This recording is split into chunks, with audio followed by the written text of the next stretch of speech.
wonderful Yugra air, despite the late football game. In any case, probably we will end with the girls who are not interested in football. I would also like to welcome our Chinese guest. First of all, Professor Li, Chairman of Cloud Security Alliance.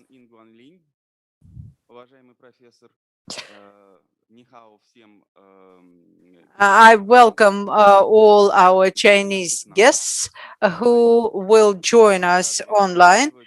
We are happy to welcome you, and let me hope that next time your participation would be offline, and we will have InfoForum either here or in China, despite this powerful internet connection and ICT technologies. Nothing could substitute personal human contacts.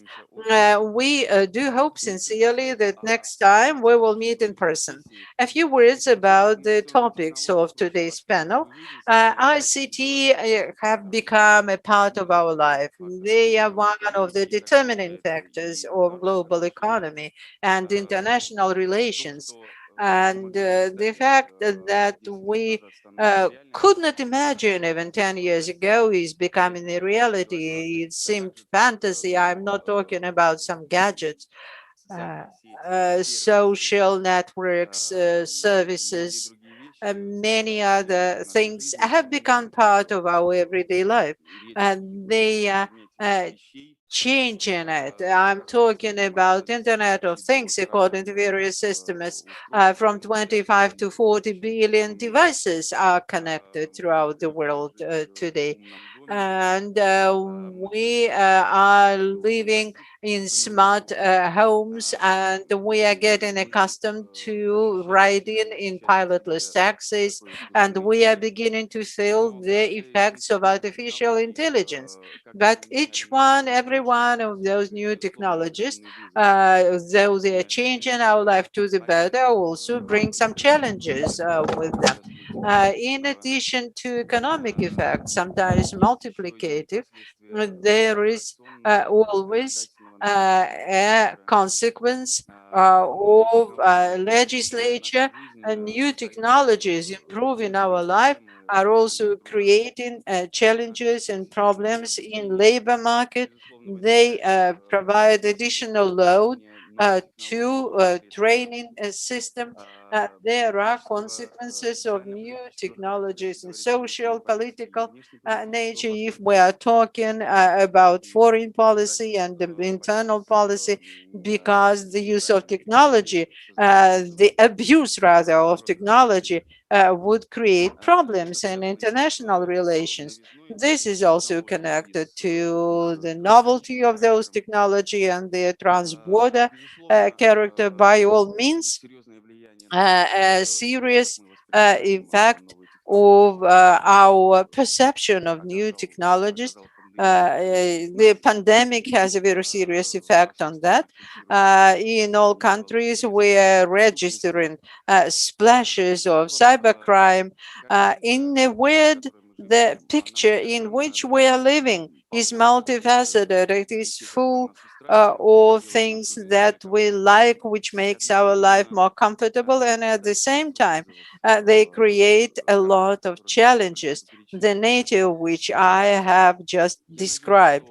I do believe that in the course of our today's panel, we will be able to answer, if not all, at least a number of questions associated with the use of new technologies. Thank you for your attention. I give the floor to my co-moderator, Professor Lee. 好，谢谢高挺先生。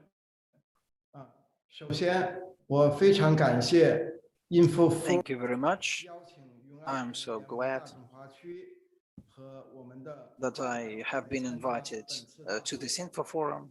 Our representatives have been invited 尊敬 to 的各 participate in 位 the 在场的 discussions. 嘉宾我现在是 Dear 在中国远 guests, 程 dear 录 ladies 制。and gentlemen, I am in 我首 China 先 now. 向大家报告一个新闻：上个星期， And I would like to say中国发布 a 了 piece of 中 news 国天 on the 然 10th of 气 June 法 last week, 这是对中国 where 的 we had a law 数据安全 published 采购 on the 的 safety 一 of 个非常重要 data 的实 in 例。China. This 今 was 天呢，for industries, 为大家 for 请到了一 businesses. 位 It 重 was 要 a 的 big 嘉宾 event. 这位嘉宾 And 也 so 是为 I 推动 invited 中国 one 国 guest 家数据安全 who 法的发布起 knows 到了非常重大的作用。他是 everything about this law, and 中 he 国 played 数 a 据存 big 保 role 会 in 理事长， adopting this law. 也是中国 This is 少 the 数 chairman 政 of 治 the 协商会 Society 议 for 社会 Promotion of Friendship 法治委员会副主任，以前多年在中国公安部 and 担任 Political 高级 Consultative 的陈 Council, 清武先生。下面我有请他 Mr. 们 Chen 为大 Jinjimin. 家做一个精彩的 So 开 he 场。 is deputy 谢 minister, 谢。 and he is going to make his speech in the recording.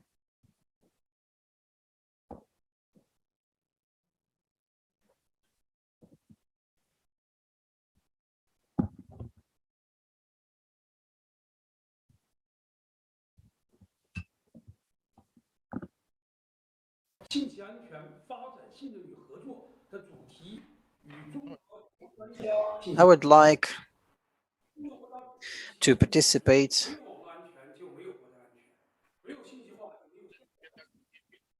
Our chairman in the opinion that without cyber security, there is national 所以这 security. 论坛很有意义。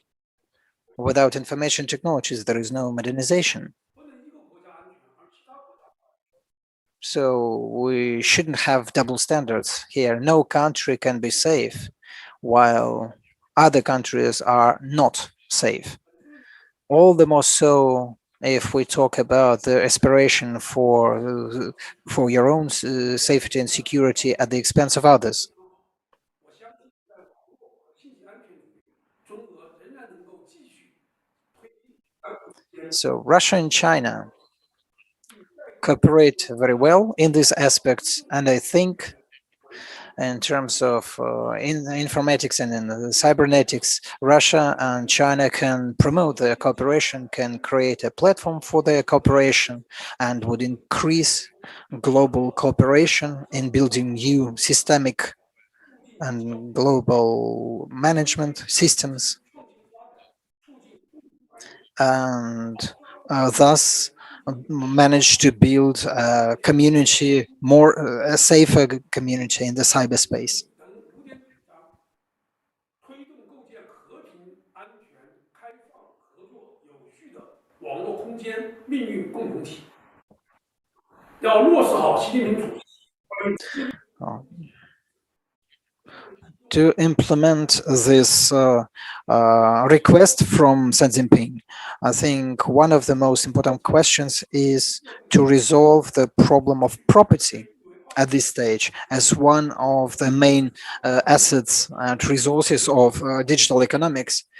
So the data are the gold mine of the 21st century. They are one of the main factors of production, together with land, human resources, and technologies and capital.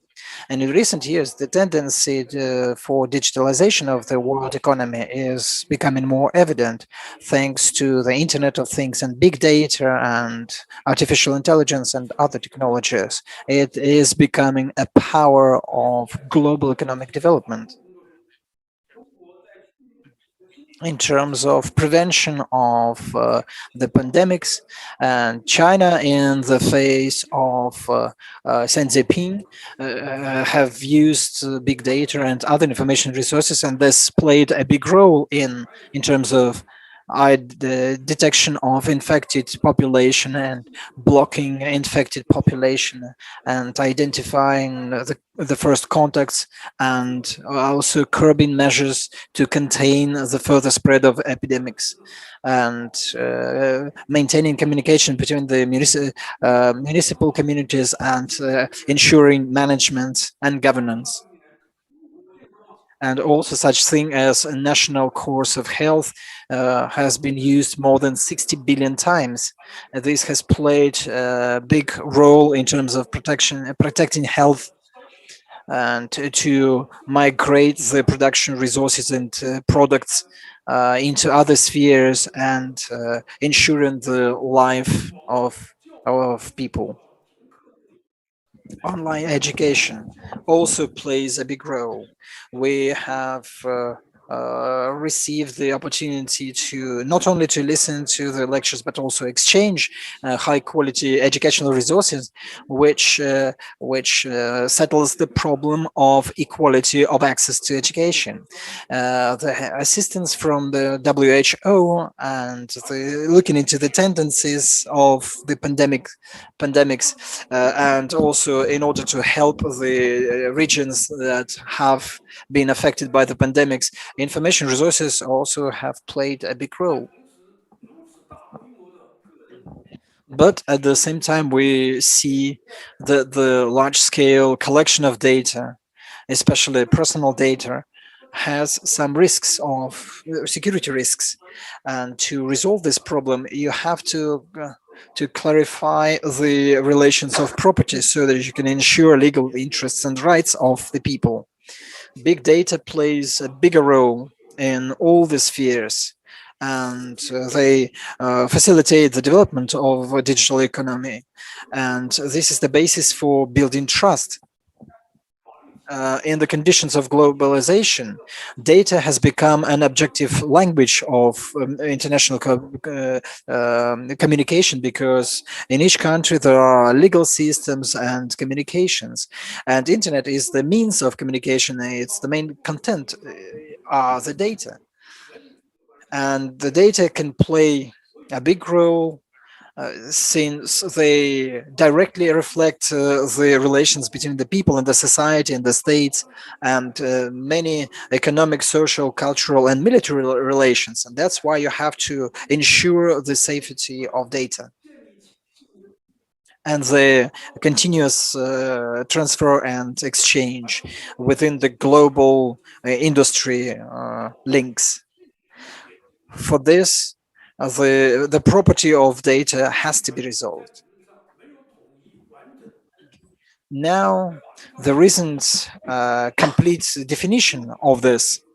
完整的交易权、权利、 There is no 认证、 definition of informational assets and the rights to its management in terms of identification. So we are looking forward to this new definition. The international community doesn't have the consensus. 一定程度上出现了 And so we have some monopolies and hegemonies 权 uh, 利与权利的关系。 of data. 一方保护 And so clarification of property rights and the protection of personal data is a new challenge of our time. 在互联网大数据时代，数据已成为人 That's why now 一切经济活动、社会活动， this is one of the most important 也 questions. 就是数据的所有权。 Who owns the data? Who manages the data? Who uses the data? 创造的利益归谁分配？如何分配？ So then he is 重大现实问题。 in the leading position. This is an important practical and theoretical issue, and legal issue, and a security issue. 当前 And hundreds and thousands of people, and it also relates to every business. The size of digital size of the economy of the digital economy has grown from 11 to 35 trillion yuans, and it is 36% of the GDP. And the transformation is happening very fast, and with the speed up on the integration of digital economy, we see the change of users internet for the industrial internet. And so now the need is growing for the property of data. There is no cybersecurity without the security of data. All sorts of risk related to attacks at personal data, irrespective of the country. This emphasizes the importance and relevance of this issue of security. Transfer of data is not only a technical issue, it's also a politically important question, because it relates to the national and public security and privacy of people and many other issues. 彼此关系到国家安全。数据 In part, this is the national defense, and so because the data is the bearer and of the contents of operations in on the net in any sphere of national security, uh, research, defense, economics, so any leaks and their bad use of data can be detrimental to national security, and it could lead to social and political and economic risks. Secondly, this this is public security because crime has transformed. The number of cases of fraud on the internet is more than half of all the total number of crimes. Number three, it's the ensuring privacy and the safety of property, because a lot of personal data about the economic position of the family, economic status, the fingerprints, DNA, biometrical data, and other sensitive information. If there is a leak and bad use of this, this would lead to lifelong risks of security risks for people. And that's why it's important to ensure the safety uh, at the level of international security. And this is the fourth point of my presentation. The US have adopted a law which uses the extraterritorial jurisdiction, 不是关系到数字经济健康、安全、可持续发展。当前数字经济正在与实体经济价值 and that's why now the relations of property for data have 边界，is becoming more and more important. 实体经济深度融合互联网到 Now we see the merge of digital and real 使 economy, 用权、管理权、分配权等 and that's why 确立 we have an issue of the use of data and getting the revenues and income from data and the distribution of this income. 数据滥用、数据垄断将削弱 That's why hegemony and monopoly for data is becoming 安全化，a big issue 弱数据 related to security. 企业的数据被非法窃取、非法交易、非法利用，将 So if there is illegal use, then it leads to a lot of problems. 六是关系到人类社会和平发展与公平正义。新型科技的当属 And it all relates to the peaceful development of human society with honesty and justice. Not only the scientific and technical revolution changes the social society of the people, and so taking into account the common interests and for the sake of justice, 形成大量 we need to resolve the 将 problem 社会 of clarifying the rights and of who owns the data, and to resolve the discrepancies and conflicts between the information assets and the traditional 才解 property, 决矛盾与问题。一是数据技术 because there is a discrepancy between 传 these 统财产 things. 没有现场空间 So how does it reflect in real life? It's the discrepancy between the digital archives and digital assets and the real assets in the real life. It's the discrepancy between the virtual nature of digital archives and the real property. It's the reproducibility of digital assets and the uniqueness of traditional 重要生产 property. 数据是信息社会的核心资源。 To being the most important means of production in the digital economy. The data is the main resource of the informational society, which has the uses and exchanging value, and it can bring about economic effects. And the use of data helps to get added value, and of course entails the issue who owns the data, how wealth is generated, and how it is 个人 distributed. 行为信息、消费信息等垄断了大量数据，占据市场支配地位，占有和把控大量生产。应该说， So the high growth of the internet industry, there are lots of businesses on the internet with a lot of users and with very high outreach. But because of the lack of clarity on who owns the data, it's easy to make a monopoly of for the data, and many big internet businesses have a lot of personal and behavioral information and users information, very big data about people, and they take the domineering position and they control a lot of social resources on the market. So that's why,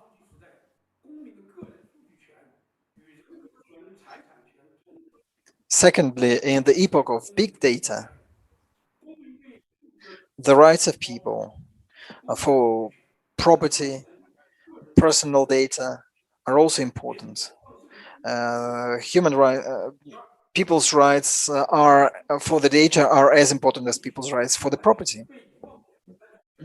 That's why the rights of the citizens, they correlate, uh, and they lead to the right to be forgotten, the right to change some information, the right to delete some information.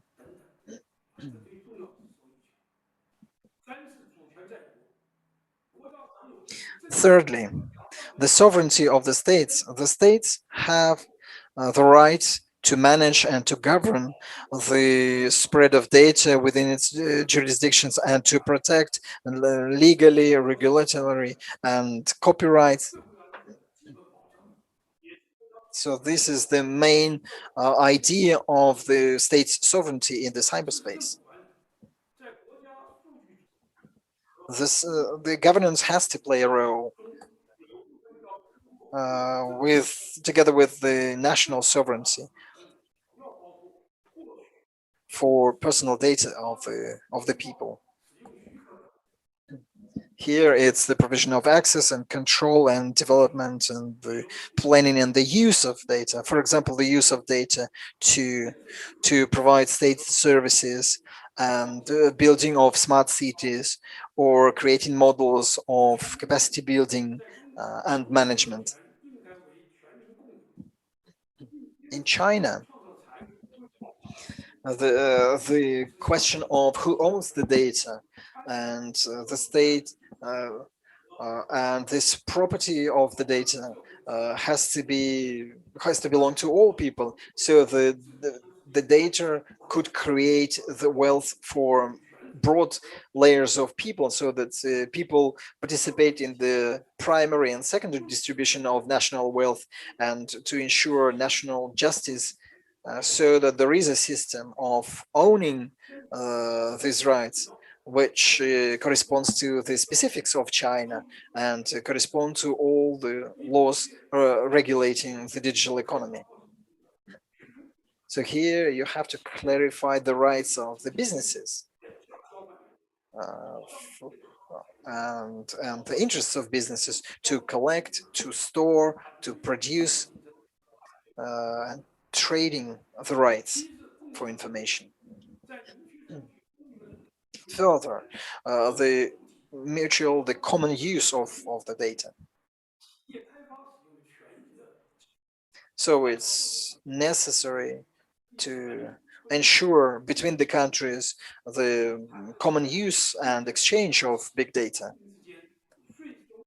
especially in such spheres as combating terrorism or security.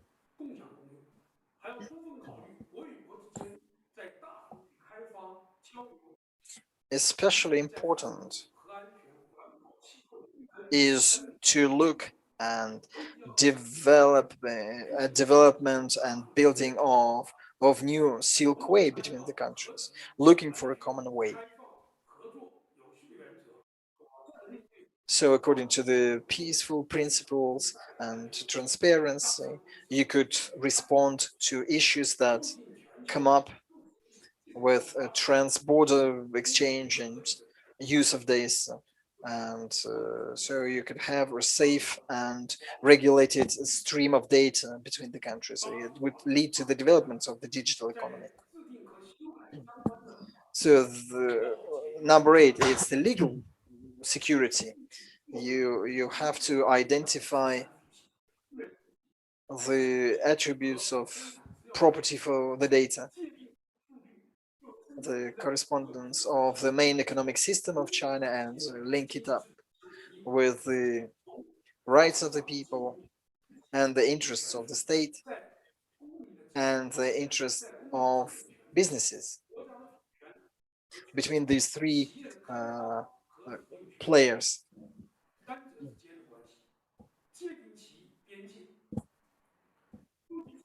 and to provide anti-monopolistic measures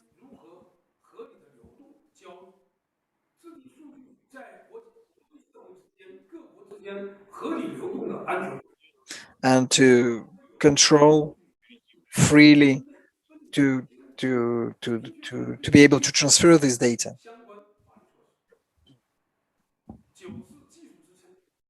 Further, technical support. Implementation of the rights for the property for data should not only be guaranteed by the law, but also be supported by the technologies used on the internet. Here, it's important to know that who owns the data and the property for the data is a global problem. To avoid any discrepancies leading to disbalances and conflicts on the international arena, we have to develop by joint discussions at the level of international community, at the UN. We have to develop international rules that would help us, based on our national sovereignty, to build a fair and reasonable cyberspace and bring the positive contribution uh, uh, for which Xi Jinping, the chairman of the Chinese Republic, is in favor of. In 1988, our alliance was set up to promote friendship. We have become friends with 140 organizations and 40 countries. We have signed lots of memorandum and over these 30 years. And we discussed the issues of economic, religion, security, culture, and we are ready to communicate with you, and we are ready to participate in such forums and to promote our friendship and partnership with Russian friendship groups and add bricks into our building of Russian and Chinese friendship.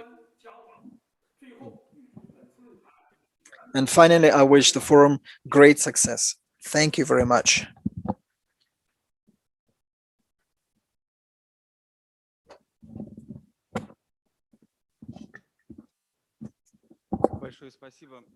Thanks a lot, dear Dr. Chen Jimin, for this very comprehensive presentation. I have a feeling that we have heard a lecture in a good university on the subject of international IT security with the use of ICT technologies. The next topic of our today's meeting would be the interaction between business and government. The topic of public-private partnership is a through topic. It relates not only to ICT. This is in principle a question which is relevant to all areas of our life. With regard to international IT security, I would say that this cooperation is a street with double two-way traffic. On the one hand, business, when it is subject of cyber attack, suffers significant losses, but those losses are not restricted with economic loss. Quite often, they lead to political, social political, and even foreign political consequences, because sometimes it happens that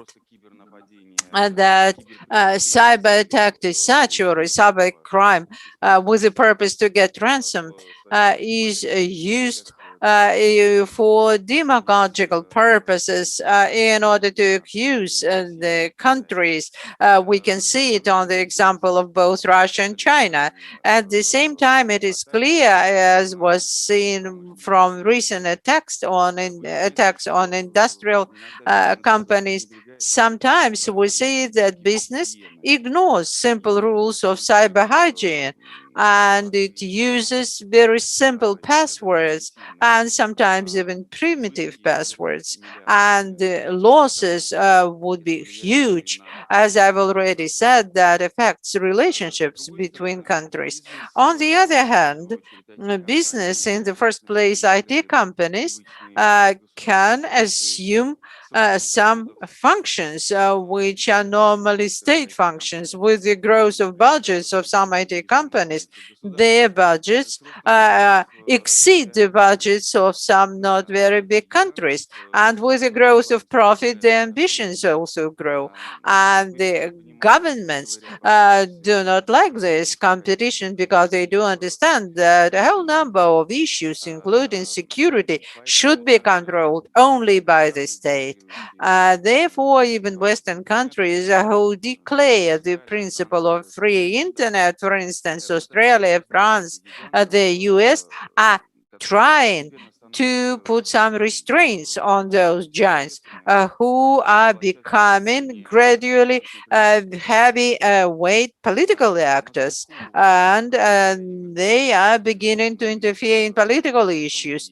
You will remember the conflicts between Facebook, Google's, and the state.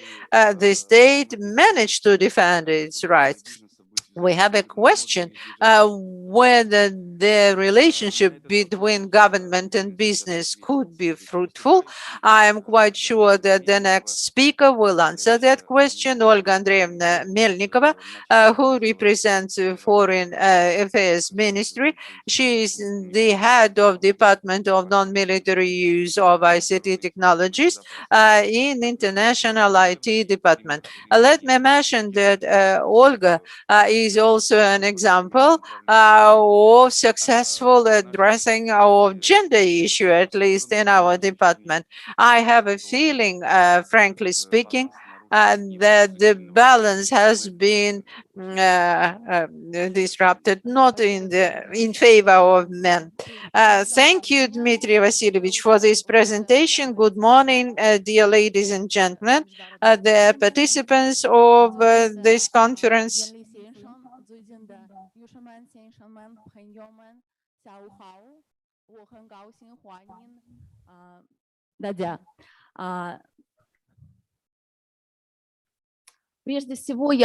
First of all, I would like to thank the organizers of the conference, Fourth International Conference on IT Security, and for this opportunity to speak at this very important and representative forum. And of course, I wanted to use this opportunity to thank also the administration of UGRA and administration of the city of Khanty-Mansis for their warm hospitality and very interesting discussions which we already had yesterday. Today, ICT technologies have as decisive influence on national global development and determine the state of governments and international arena as in the 40s of the last century. Nuclear technologies and from the 50s or 70s, the space technologies. The arena of geopolitical confrontation has shifted into the sphere of ICT. Digital resources and ICT are gradually compared in their importance with geopolitical factors and military and political power of the states. For this reason, any, even the smallest, but having modern cyber technologies state may become a major player in the digital global space. In that relation, there is a question to diminish vulnerability from malware. Unfortunately, it is only growing. And moreover, we should not allow the transformation of threats in digital sphere into serious military conflict. The problem of ICT security is one of the priorities to which our government pays increased attention. And this is supported by the fact that it actualizes our Russian legislature. Yesterday, the first panel, Sergei Boyko already referred to the decree of the president of Russia in the sphere of international security, which was approved on the 12th of April. There we defined the main position which were formulated in the strategic documents. These are strategy of national security and concept of foreign policy. Also in the updated version, we have updated the list of global threats related to ICT. It is emphasized, first of all, that the wider use of these technologies in military and political, criminal, terrorist and extremist purposes. At the same time, for the first time, it was stated that the use of ICT for attacking the so-called critical information infrastructure of the state, and also the apparent trends of introducing by some states of restrictions with regard to access of other countries to advanced and innovative technologies and strengthening in their regard of technological dependence on the dominating in that sphere states. In that form, they maintain information inequality. And Russia is strongly against this in international arena. It was also mentioned a significant threat of malicious use of ICT to disrupt the territorial integrity of states, undermine their sovereignty and strategic stability. In this document, the task of formulating the conditions for improved efficiency of public-private partnership in the sphere of information security and facilitation of participation of national commercial organization, producers of goods and services, and the further increase of cooperation, activization of cooperation, international cooperation in this sphere is not only an objective necessity, but it also requires a very soon and accelerated implementation. Today, the interests of state and business are mutually complementing. Building of new model of interaction where the state would create stable and secure environment for business activity and cooperation would not substitute the state and would not undermine their sovereignty is becoming more and more relevant task. We must say that, as you all know, and all see, that business has long become digital. Management of business, financial flows, logistics, all types of transportation involve wide use of ICT. In many spheres of business, they introduce actively the technologies of artificial intelligence and other similar novelties, new inventions related to digital sphere. Because of that, business continues to lose tremendous means from malicious use of ICT and cyber attack. And I must say that every year it is becoming more and more difficult to complement these losses, and business feels it more and more.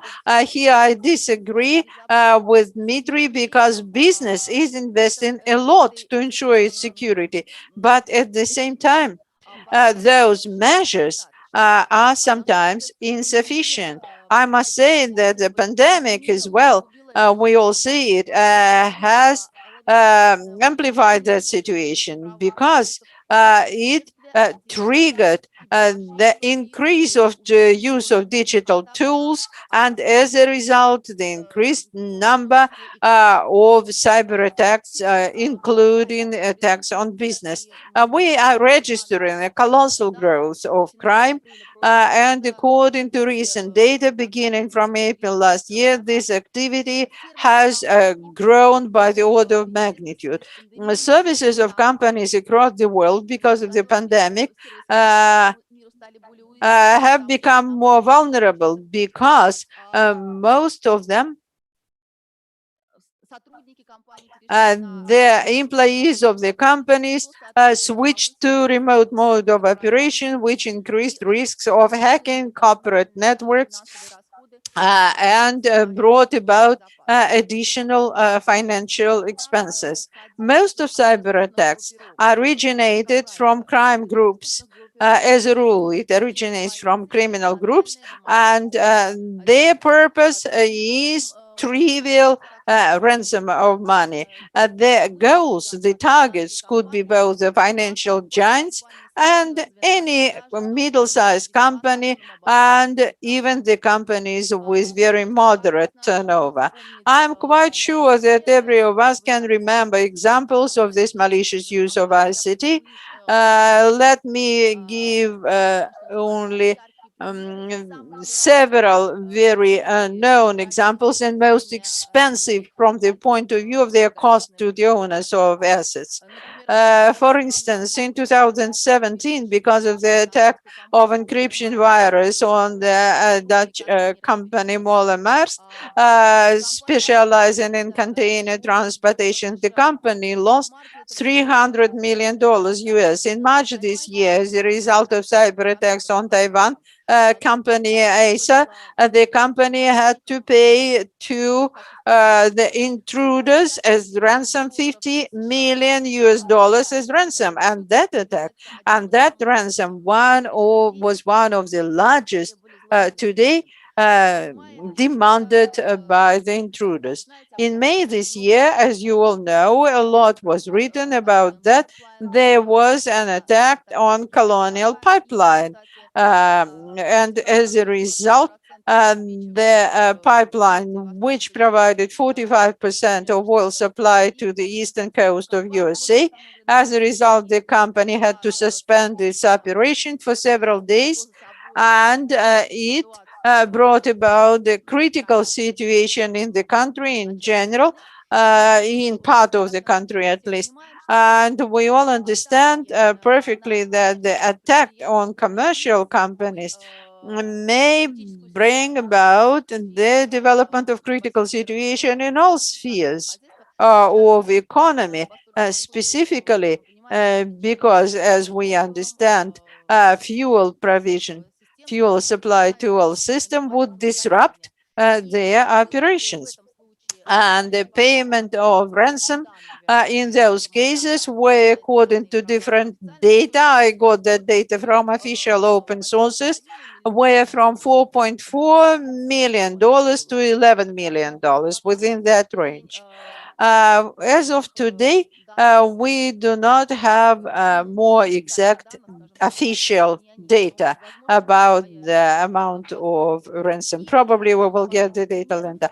And one of the latest examples, this is something which occurred last month.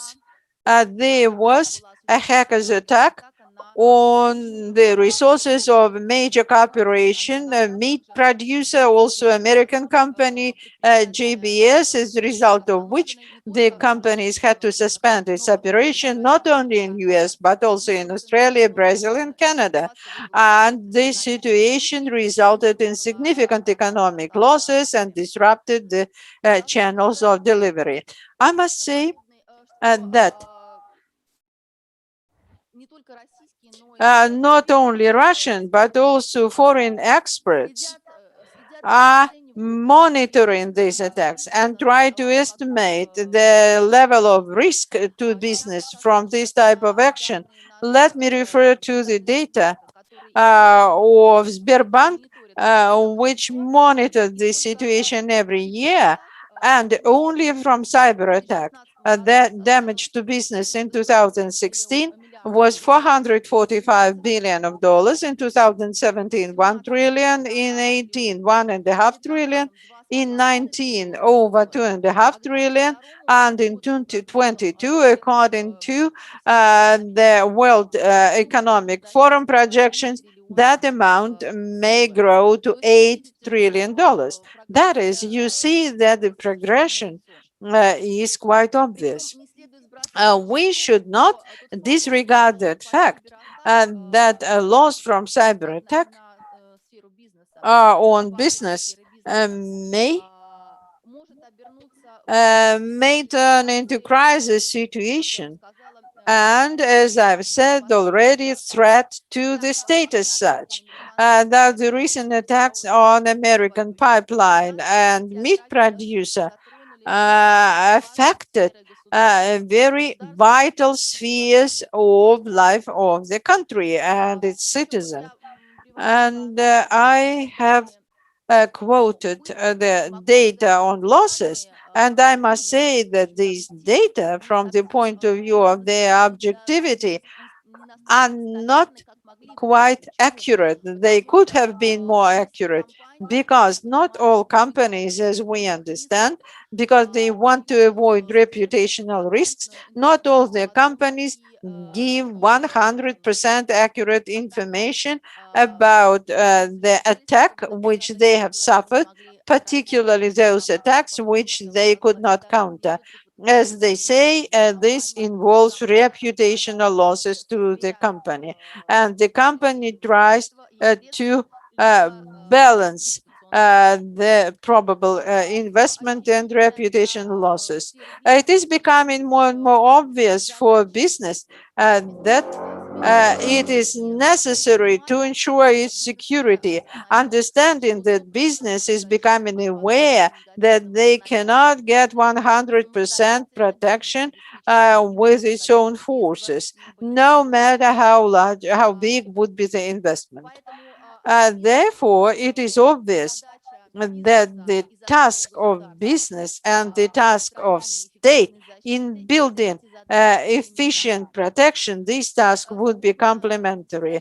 And today, we are creating the conditions, at least the diplomats and the level, we are trying to create the conditions, including conditions for business, to ensure secure operation of business. And Russia in the international arena has become an initiator of creating new algorithm of negotiation process on IT security. Within the framework of that process, we may involve business community to international discussion, including major stakeholders in digitalization who are suffering from serious economic loss.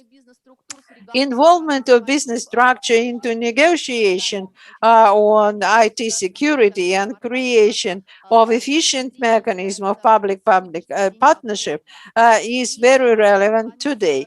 And this mechanism has been started by Russian diplomacy. In June, in New York, there was a successful organizational meeting of the work group, open work group on issues of safe use of ICT for the 5-year period. That group was set up. It's a new modified work group. Similar structure within UN was already existing.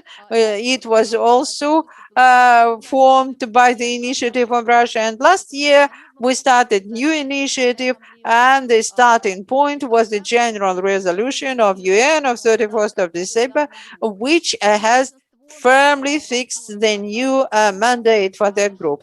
Most of the partners of Russia, including the SEO countries supported this initiative and became the co-authors, including China, Kazakhstan, Kyrgyzstan, Pakistan, Tajikistan, and all in all 27 states throughout the world supported and joined into this initiative of Russia. And the basis of operation of new group is the same principle of inclusivity, transparency, and democracy. According to our opinion, this work group, and we have all reasons to believe that this would become not just a platform for discussion, but it would become a platform for pragmatic and constructive negotiation and oriented to achievement of practical results.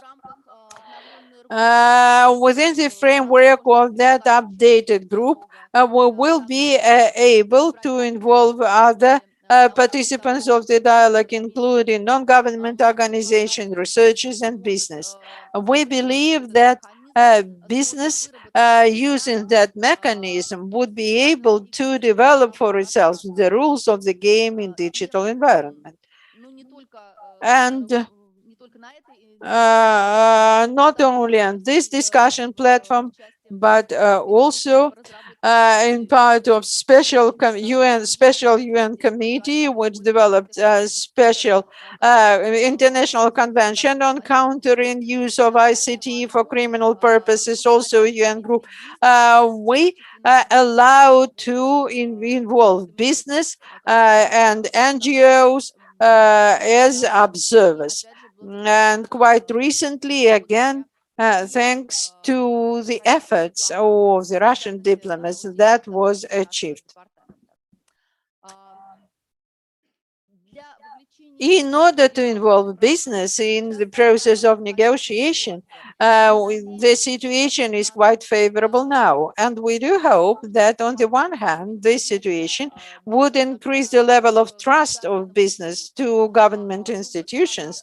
But on the other hand, it would allow to develop clear mechanism of ensuring security of operation for further operation of business in the sphere of ICT.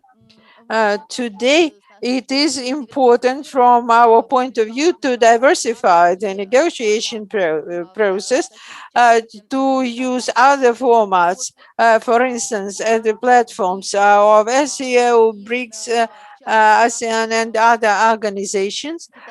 Specifically, our Chinese partners and other countries members in those organizations are sharing our opinion, and specifically China right now is actively promoting the concept of digital economy and protection of business in the regional forum of ASEAN on information security.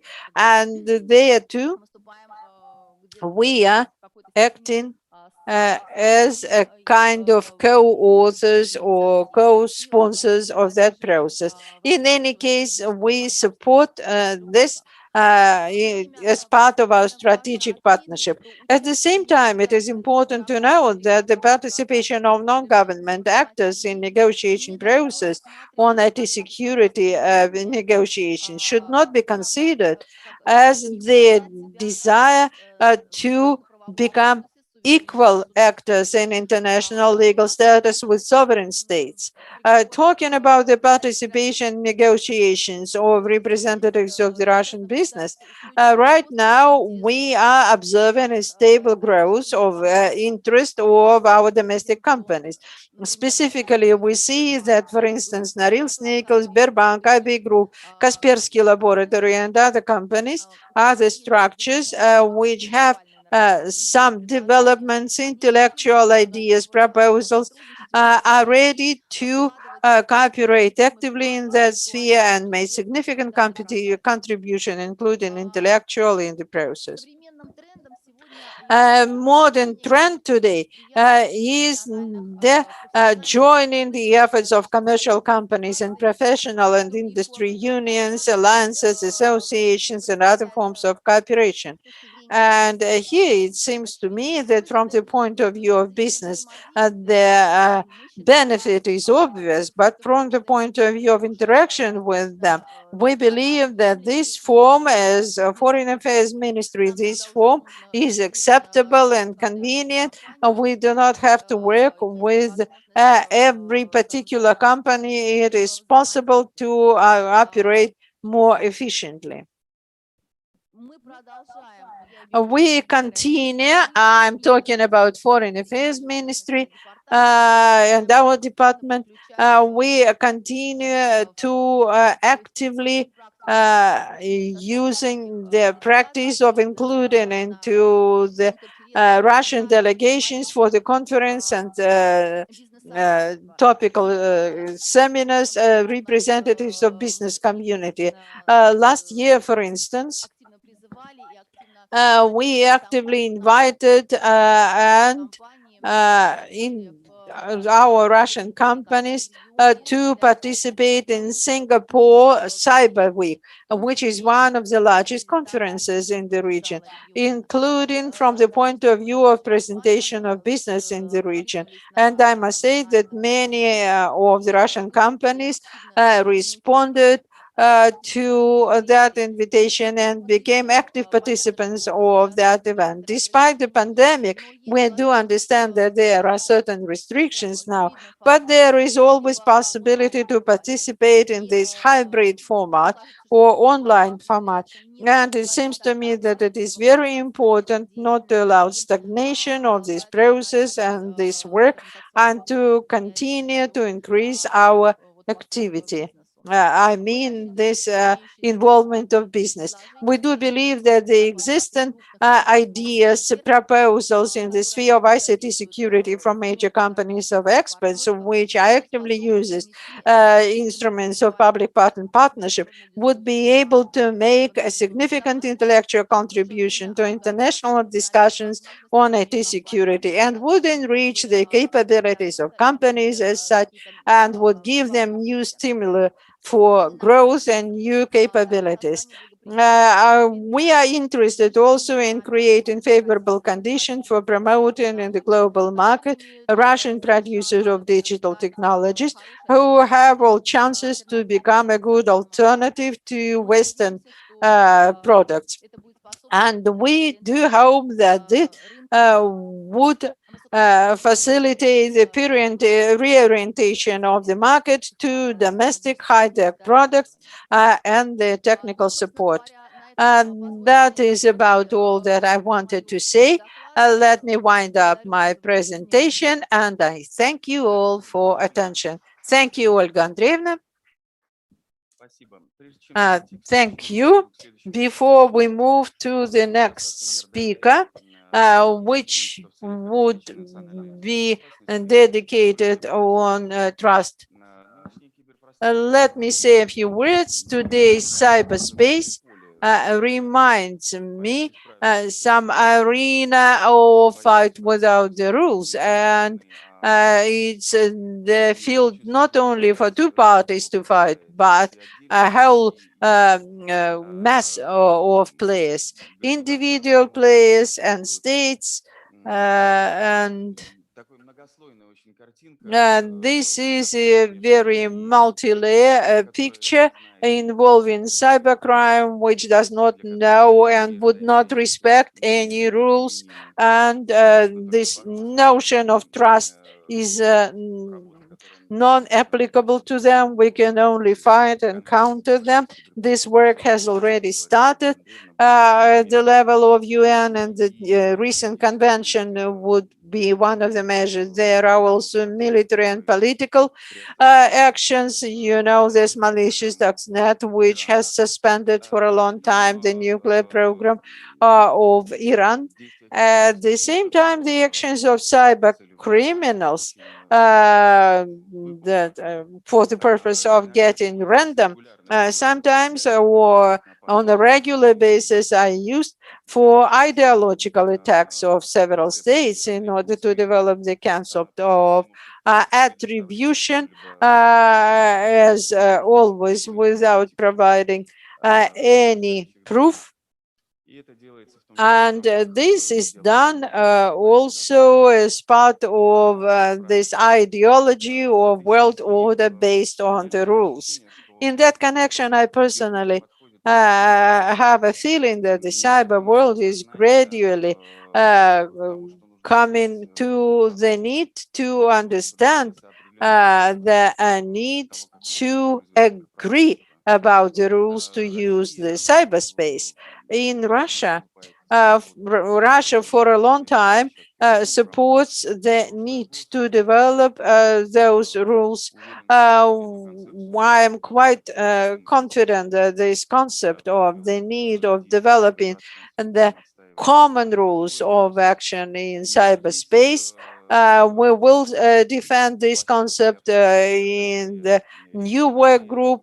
There are platforms for increase of trust measures on the regional level, European and Asian 16 measures of trust which are being developed there. Just a few words. And I have a feeling that we are getting to this state situation of the late 60s when the world was facing the need to develop some measures of the time when we signed the Helsinki Act on Security and Cooperation in Europe. Now I give the floor to Ilya Evgenievich Kostunov, that counselor of United Russia Party in the State Duma for the securing national Thank you internet. very much. Thanks for emphasizing the importance of this topic. And the previous speaker, Olga Andreevna, also mentioned several documents. I'll try to be shorter because a lot of materials was already spoken about the trust yesterday. So let's start with the agenda. In cyber security, the agenda is quite tense. There are some key aspects I'm going to use, like at the College of FSB in February 2021, Putin said that the number of most dangerous attacks at Russian information resources, including the governance resources, have grown by 3.5 times. Nikolai Murashov, it's the deputy director of Russian Center for Computer Incidents, in May this year said that the cyber attacks at governance resources of the Russian Federation are to compromise the informational structures of Russia. So, of course, from the other side, on the 18th of May this year, the European Union have continued the sanctions against hackers group who allegedly attacked the EU structures. The sanctions are in force and against 8 people, so no travels, freezing accounts, and so also hackers from China and North Korea Republic are in the sanctions list. If you take the document from 2017 of the United States cybersecurity strategy, there's a lot of pathos, but you can understand a lot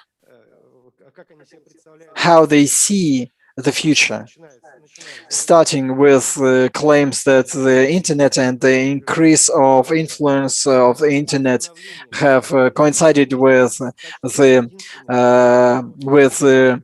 position of the United States as the single superpower on internet and cyberspace. And then there are some accusations of China and Russia as hacker attacks and industrial espionage, and also theft of intellectual property, the copyrights. And the search also states that Russia and China and Iran and North Korea use the internet to challenge the US and the alliances. And so this is the fifth cyber range is being used by many countries to by these countries to counteract the United States, and it's used in it's all these hostilities are done in the peaceful times, and if we are working for 8 years in this info forum, so there was some skepticism in terms of the use of internet, in terms of its potential to cause damage. There were like single cases, like the uranium centrifuges attacks, and then the spread of information about the switching off the internet in Syria. So now we see like the information from the battlefields, the attacks, Venezuela hydro station attacks, when most part of the country were left without electricity, and in the in the Middle East, the army of Israel attacked the Hamas hackers with rockets, and the use of cyber weapons against the drones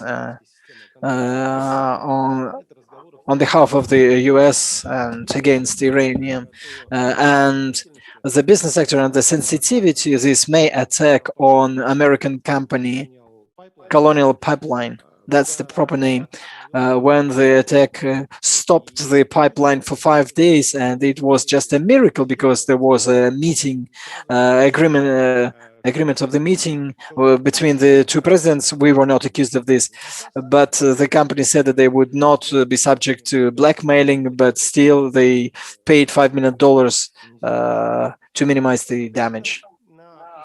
And the efforts and the big work of the Russian Foreign Affairs Ministry and the appropriate services to introduce the software for cyber attacks. The United States call for the limit to such activities. And if you study the documents, the Department for Defense, because this is all there, it's all in their documents. And here I would say that many people compare the situation after the Second World War to the Caribbean crisis, all sorts of military activities, and everybody recognized that the spread of nuclear weapons would lead to a big disaster. And I would like to emphasize the importance of developing the responsible behavior rules of states in the cyberspace, and so there was a big diplomatic success of the Russian Federation starting from 2018, and this work with the work of more than 193 states in the UN, and I think that this work will improve the trust in the world, and this topic is very important. It is a part of the strategy of national safety of 2015, and we expect a new revised strategy to come out, and the new basis of the national security of the Russian Federation. So the topic of trust is everywhere, is omnipresent. In October 2020, Vladimir Putin participated in the Valdai Discussion Club, and he clearly stated cyberspace a place to test some of the technology of the states, and so probably measures of increasing trust saved the humanity from the nuclear strike and disaster. And so the measures of trust have become a first legal document between the US and the USSR in 1971. In the first place, they foresaw the exchange of information and creating tools to verify this information. And we understand that in terms of conventional weaponry, the trust measures were like detailed lists of material, equipment, and periodicity of control and checks, and they worked. At the same time, in terms of information security, the trust measures could exclude the practice of non-grounded accusations on behalf of some states and the provocations and charging of witch hunting in Europe and in the US, when based on the Twitter messages, the whole Commission of the U.S. Conduct investigated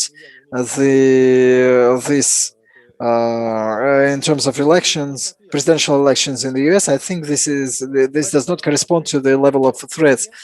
Big work is done by OSCE. These are decisions of 2013, 2016. There are some voluntary trust measures adopted by OSCE. The Russian state authorities, they support some of these trust measures. Some say that there would be less, but they should be more binding for many countries. So uh, being a member of the general headquarters of the Russian army, I think voluntary approaches can be declared by big countries to gain some advantage, and they don't provide services to protect the data, or they hide the settings. But in terms of political and military dimension, this has to be more specific, and I'll come back to this later on. So the potential for the regional ASEAN forum was also mentioned. What problems do we have? The problem of the object of the trust measures in the digital space, because the list of material facilities is clear, and IT specialists, they are ready uh, to say that in the physical world we see that there is a military knife, for example, and we understand that the matches could be used to set fire, or military flamethrower, which could be more effective. Uh, so between the international information technologies, there isn't such a clear delimitation.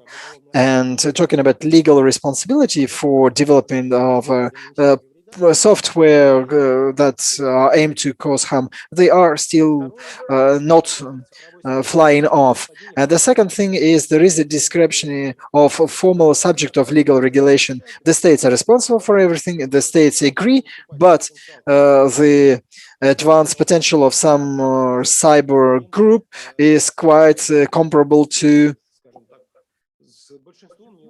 to the potential of small countries in cyber countries. They have the motivation, they get the benefit from, like they are something like private armies, and it's very difficult to identify whose interests they are after. And we have to note that the trust measures and the implementation of them, which are aimed at increasing transparency, probably would increase the information about the ICT development in some countries, about the defense opportunities, and in other issues. But when the states have a whole range of systems, and which are not very much documented, this gives the feeling of international security. The anonymity on the internet, even in the Ministry of Foreign Affairs, anonymity and alleged anonymity, but for the owners, the routers, this anonymity is quite conditional. It's not so much about the anonymity, but rather physical accessibility of the aims and targets. So this disbalance in terms of sovereignty of the segments, this disbalance has to be eliminated, and the trust measures should not be causing harm. What I would like to emphasize in terms of change in the situation, when the discussion of the trust measures started back in 2013 on the international arena. First of all the countries, and China were the pioneers with a great firewall. and they take measures to control and systematize the predictability of the information space within the countries. And a whole lot of legal documents that identify the political vector have been adopted in the Russian Federation, for example. I would mention some of them. Of course, this federal law of 187 about security of the critical infrastructure. It's the decree of the government 127 about the categories of the infrastructure. The law on sovereign internet. It's FZ 90. This foresees a national system of routing of internet traffic, and so it means it creates different opportunities for attribution. If we come to the scale when there is a whole harmonization of public expectations and their work, because due to some destructive attack, the system of management of internet is being tested. We could come to a different level of cybersecurity. And the law of 2016, there's a whole package of laws, the so-called Yarovoy package of Yarovaya creates big opportunities that not a single cyber crime in Russia goes without punishment. So you have to develop these tendencies. These are not laws that set out the requirements. These are also political and legal vectors, and IT companies, they can develop solutions. They can propose standards. Our partners from China have great expertise in this field, so that we come to the level when we have an opportunity to formulate the list of material base and the list of requirements, which would guarantee at least trust between the states that a cyber weapon in peaceful times is not going to be used. And then later on, we could probably win and fight and defeat cyber crime, and we will come into the era of a safe internet. So I am in favor of cyber security and the cooperation of companies, private companies, people, and the states in the economy. Thank you very much for your attention. Thank you very much for such an interesting case. And now we give the floor to our Chinese friends. 下面4位演讲嘉宾是来自云安全联盟大中华区会员单位的代表。第一位是来自中讯通讯，中讯通讯是 First of them, and the ZTE company. We know that this is a pretty well-known Chinese company in ICT sphere, and Mr. Zhang Zhen, chief system architect, will tell us about endogenic security of future telecommunication network.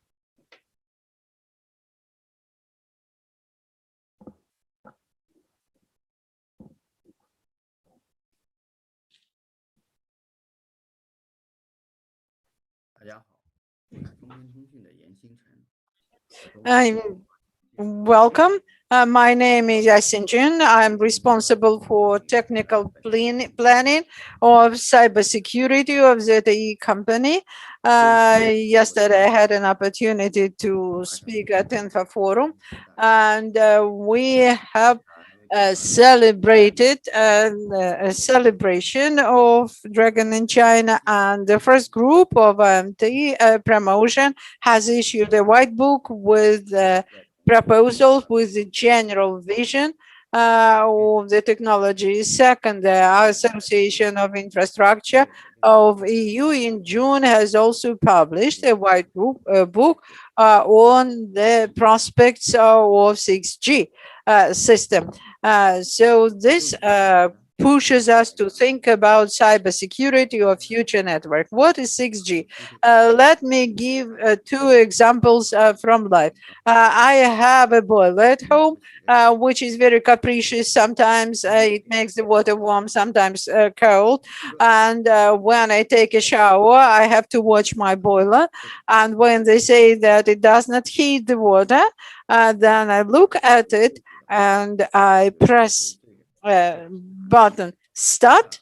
But if I had 6G, I could just tell my mobile phone, just don't sleep, wake up, my boiler, and it would do that. Second example, the lead in also science fiction has written a story, Not My Eyes, which has become a textbook for Chinese high school students.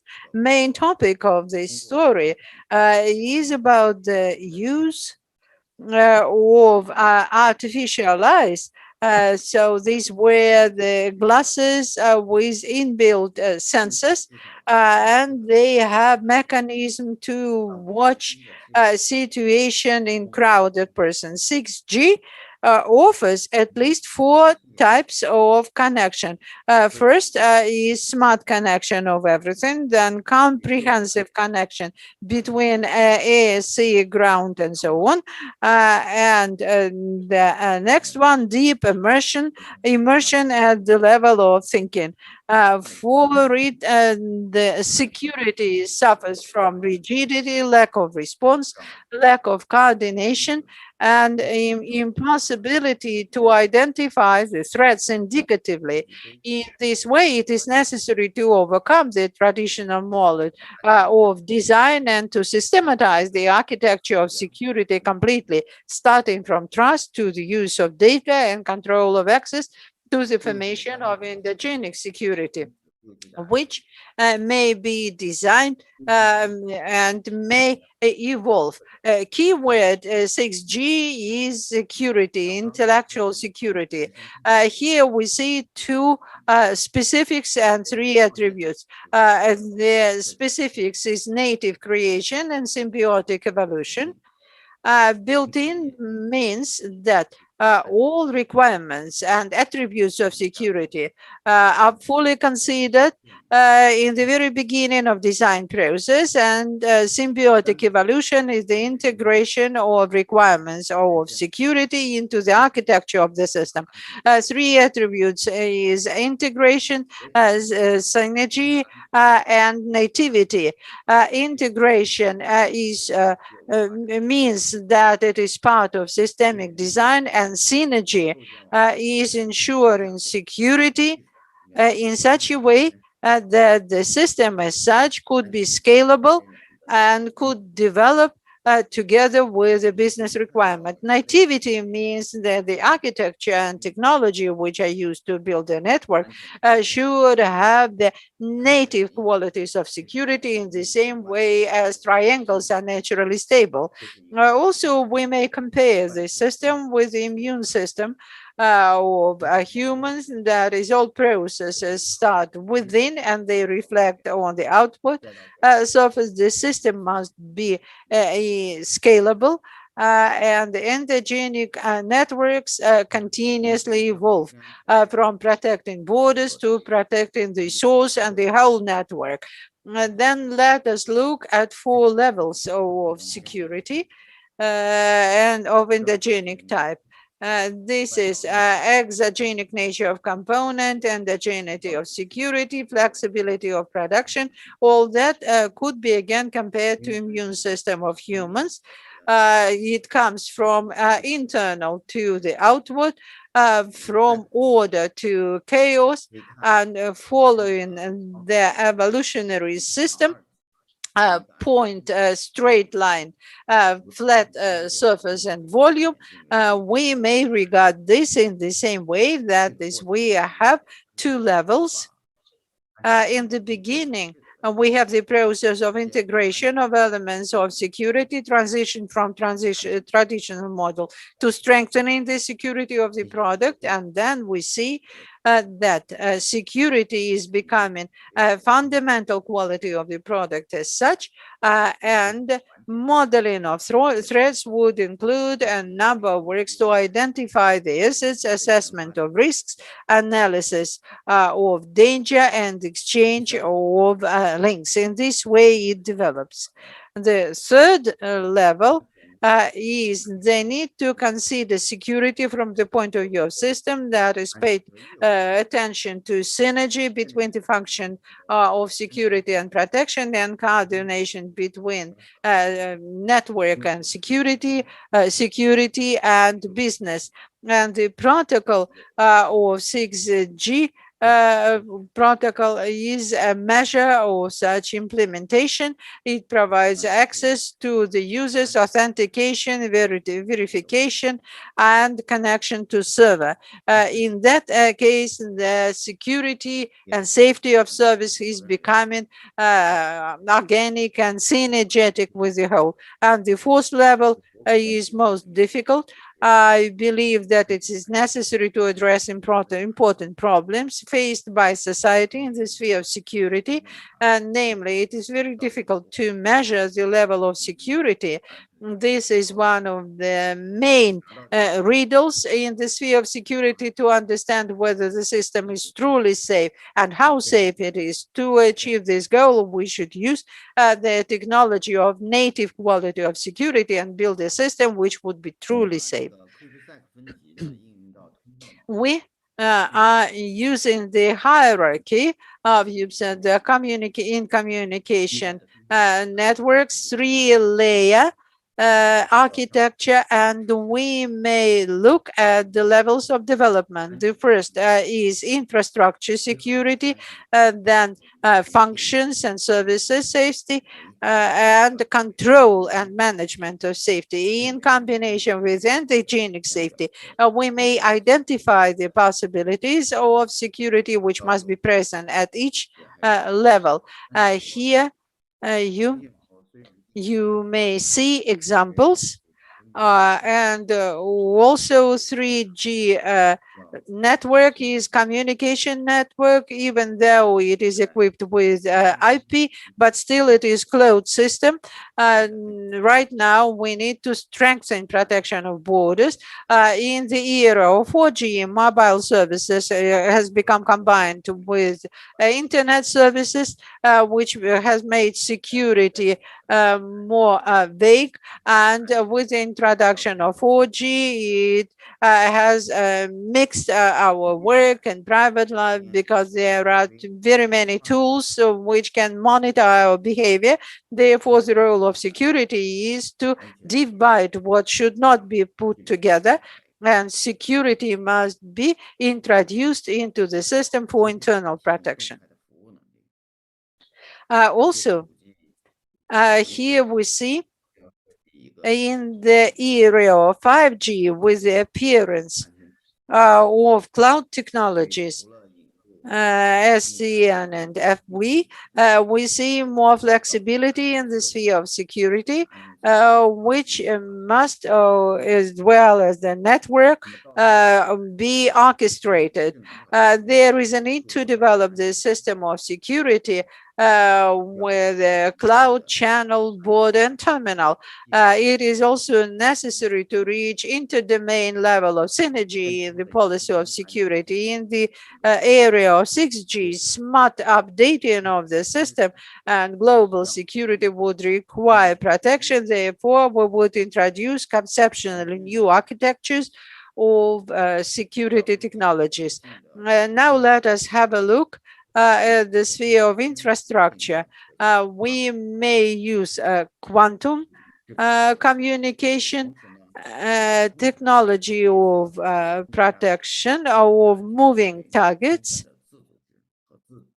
and it is also possible that security itself could be self-organized and follow the principles of safe control.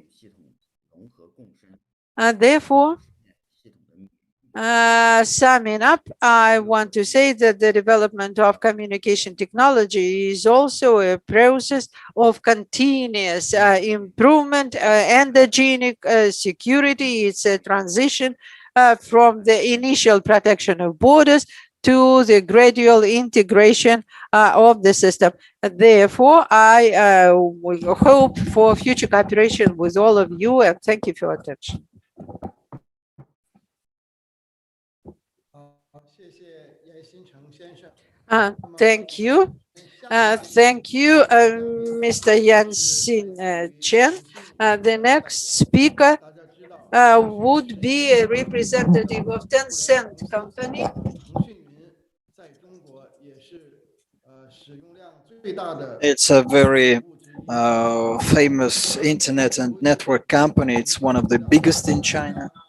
于迪先生来为 So this is the expert 腾讯云 on cloud security, 企 UD. 业数字化转型与信息安全有请于迪。 So the Tencent is promoted in the global digital transformation. Я очень рада с вами поделиться темой цифровая трансформация. I would like to talk to you on the topic about the digital transformation. Отделе по связям с общественностью, и я занимаюсь исследованием вопросом. And I'm working on the study of the issues related to the study of security. My subtopic today is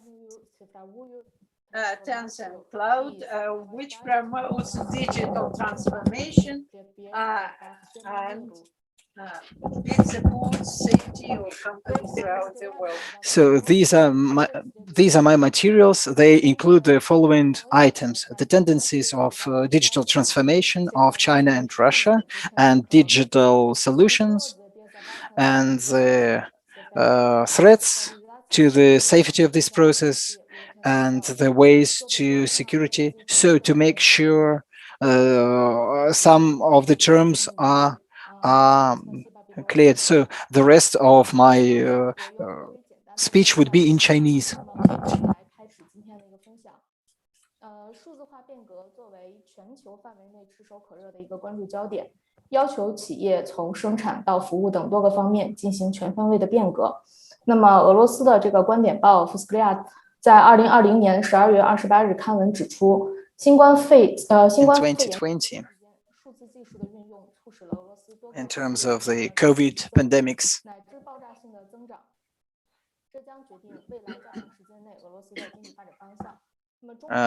there was a growth of digital economy in Russia and in China. Under the influence of the pandemics, we 在数字化这一问题上，中俄双方从政府到学界都给予了高度的关注和热情。 it led to the situation when digital economy has become in the center of attention, and now it's developing very fast.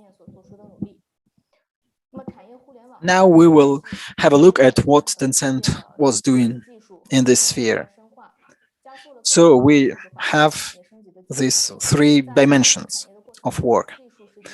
First is to enhance the technology. This is the first driving force. And we develop our technologies, all sorts of products, and strengthen the infrastructure and the connection with the global infrastructure. So we use the reviews and responses and feedback from our users.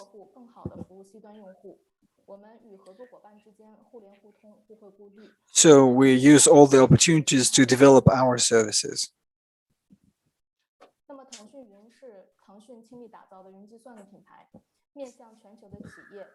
So this is the system of connection onto the internet,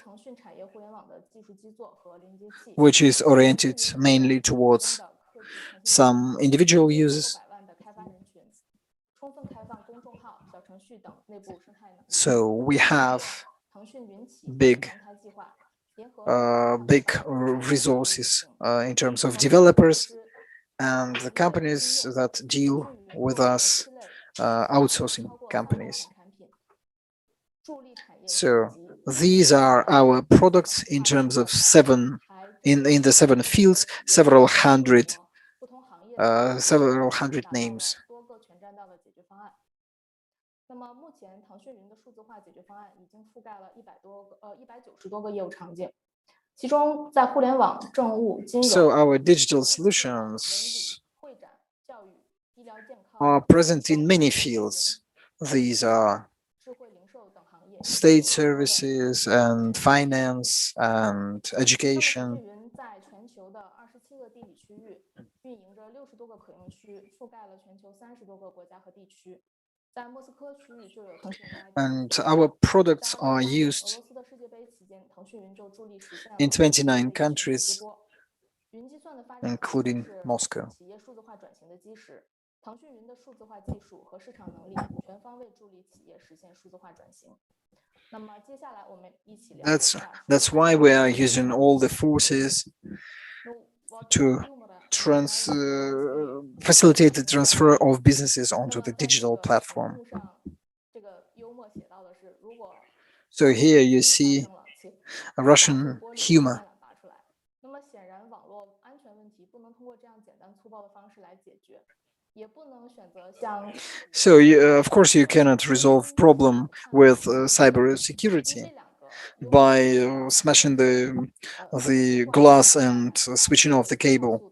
数字和信息安全威胁，这成为了企业乃至国际社会迎接挑战过程中急需解答 But the dangers are quite real. 网络安全是国际社会的共同责任。 And because this protection against cyber attacks is our common responsibility, this is the consensus which exists now, and it is emphasized in the speeches of the Russian Foreign Affairs Minister. So that's why he called upon all the countries to participate in this work in developing the security measures. China has also brought forward some initiatives. Russia and China are closely cooperating on this issue in the UN.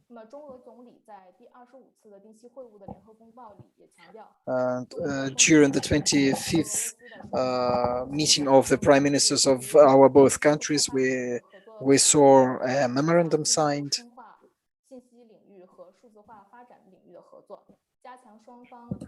And the deepening of the cooperation between the ministries responsible for this field, including security.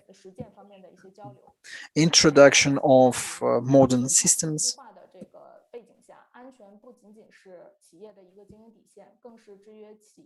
And so, in the conditions of digitalization of businesses,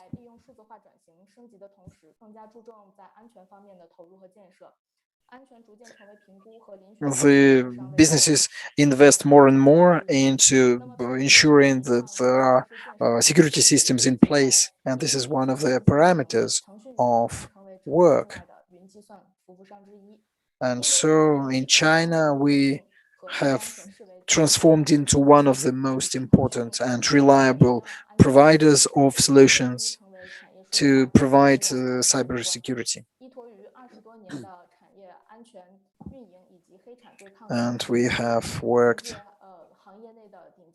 in this field for over 20 years. So we are ready to provide the most complete solutions in terms of strategy of providing cybersecurity at the governmental level and also at the business level.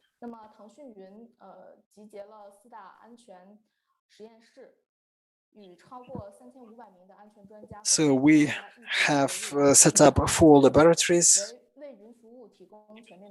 that deal with cybersecurity with more than 3,500 staff.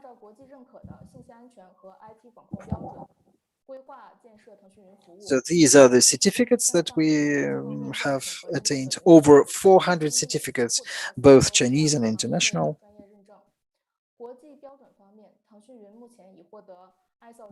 So we work in terms of developing the corresponding standards, and we have passed ISO certification. So in terms of protecting information certification. So we got the certificates from Gartner and Forrester. And we hope to share our technology with and work with businesses as a strategic altitude to plan and to provide protection.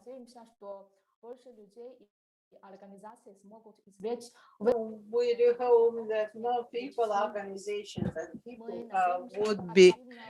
We hope to cooperate actively on technological international level and share cultural legacy, and also facilitate updating renovation of all areas of our society and help the companies to fulfill digital transformation and guarantee the smart and safe society. And finally, we hope that more and more people and businesses get their benefits from developing of our company. Thank you very much for your attention. Thank you very much, UD from Tencent, for her story about her company, about the safety. The next speaker is H3C, Van Si-yung.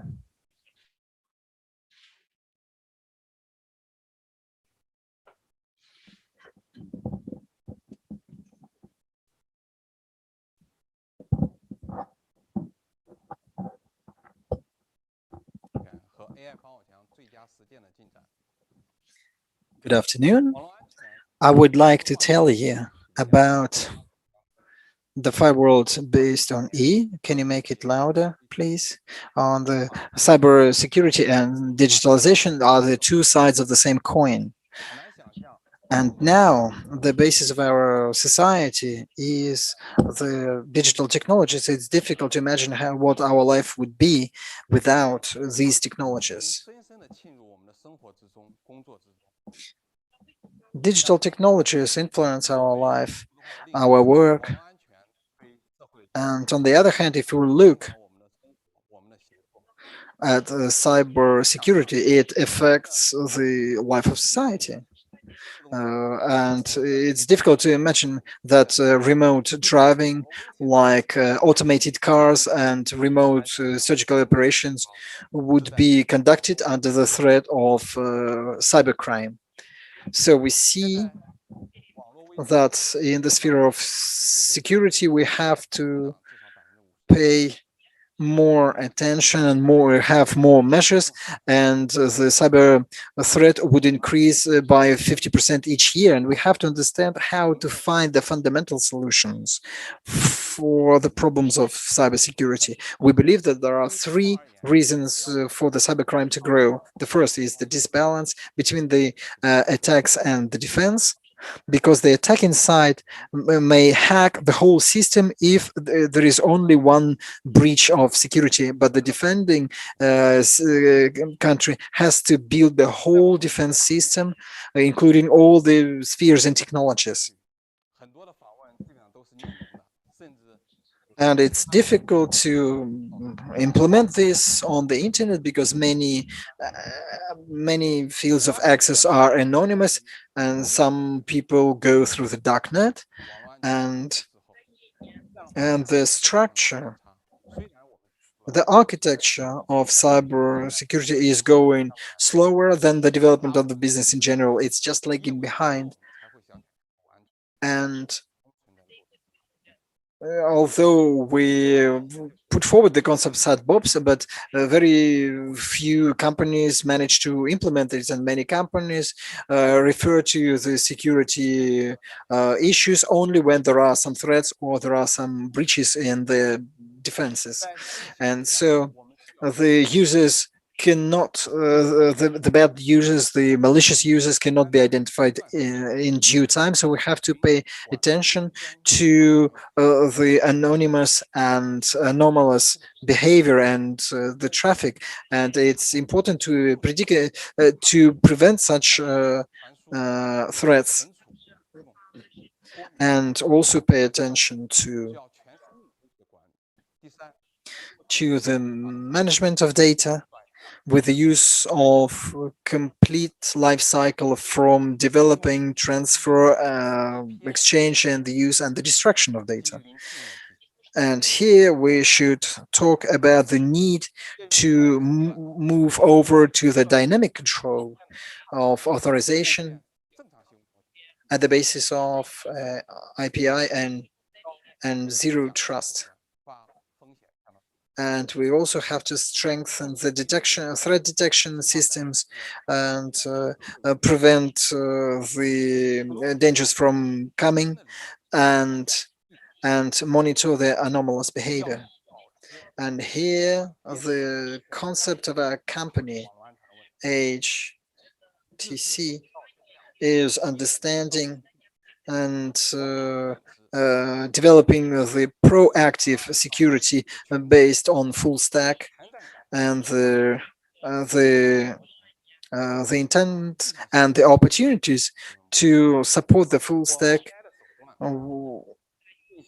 when all the calculations in the terminals.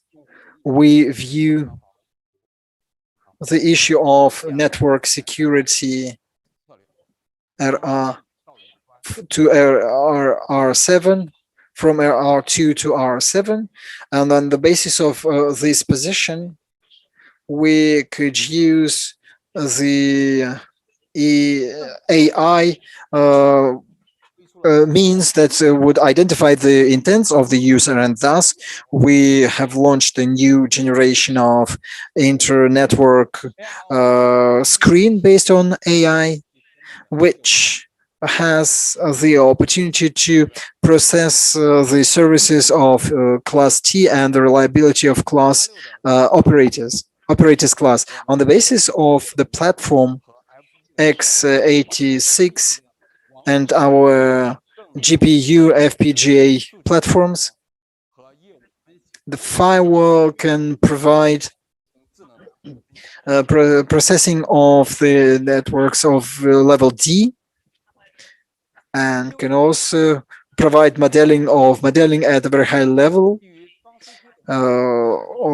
and analyze them more intellectually, and also include the problem of security. And it doesn't need a lot of experience to be used in the right way. And so the general business card is the construct on the basis of two CPUs that increases the calculating ability of the computer, and the construction GPU and FPGA. And the technical specifications of the firewall from H3C based on II are the opportunities to detect threats by the use of intellectual analysis of security, and the system is based on cloud in principle. So here we see that it's important to correctly get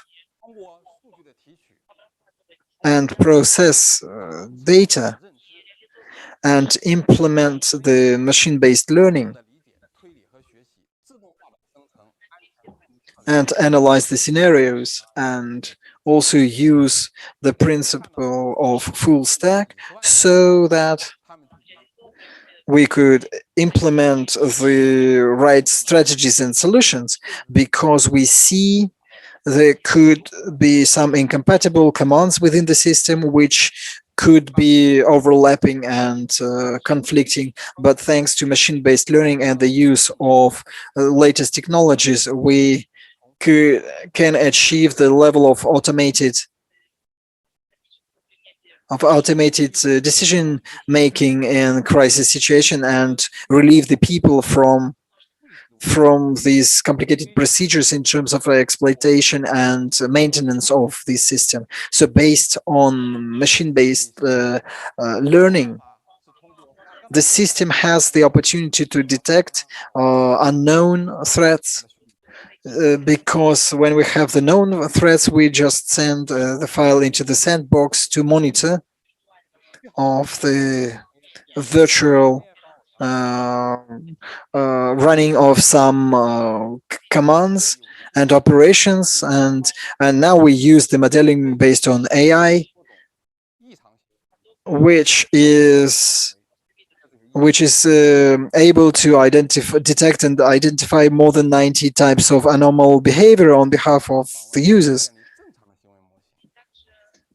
And also, firewall can capture the standard users behavior.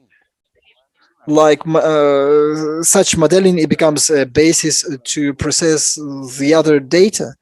And so the more we use firewall, the higher is the accuracy, and we could also reduce the time of detection up to 80 by 85%. And the whole model of identifying the threats is based on the three levels. So these are the detection of basic attacks, and the monitoring the complicated attacks, and monitoring of deep threats. And then we analyze the data, and also the detection and analysis of some events. That's why, thanks to creating such a model of detection of unknown threats, we could reach the figure of more than 95%. And presently, the traffic is becoming encrypted, and we see that more than 60% of traffic on the internet in the form of encrypted traffic. And after the encryption process, most of the primary means of control and protection, they just lose efficiency. But the use of AI, we can we can detect in terms of encryption without having to decrypt, with the effectiveness of more than 95%. So the problem of detection of threats of encrypted traffic has been resolved. Then we are talking about the use of cloud. It's important to take into account the cloudification and the exploitation and visualization and the maintenance. And so, and all of this simplifies the integration and the efficiency of maintenance, and creates the feedback. And in conclusion, I would like to say that by expanding the opportunities and possibilities of the clouds and the cooperation with the cloud, we have a lot of opportunities, irrespective of what database we are using, and we can increase the calculating capacity, and we could reach more and gain more effects and increase the speed of detection of threats. And that's why we are looking forward to cooperation with our colleagues, and I wish you all good luck. Thank you very much. 谢谢，新华三的王启勇先生。Thank you very much. to Mr. Xiun Van Xiyun from H3C. 他是来自于深信服的首席营销官盖 Roosevelt 啊，他是 My name 实 is 际上 Guy 是一 Roosevelt. I'm the Chief Marketing Officer for Security. Меня зовут так, я являюсь директором по безопасности. Спасибо за то, что вы принимаете участие в этой презентации. Мы будем говорить о том, каким образом предотвратить повторное заражение систем вредоносным ПО на протяжении определенного периода времени. Что такое вредоносное ПО? 25% вредоносного ПО было выявлено в 2020 году. Около 25% жертв вирусов-вымогателей заплатили выкуп.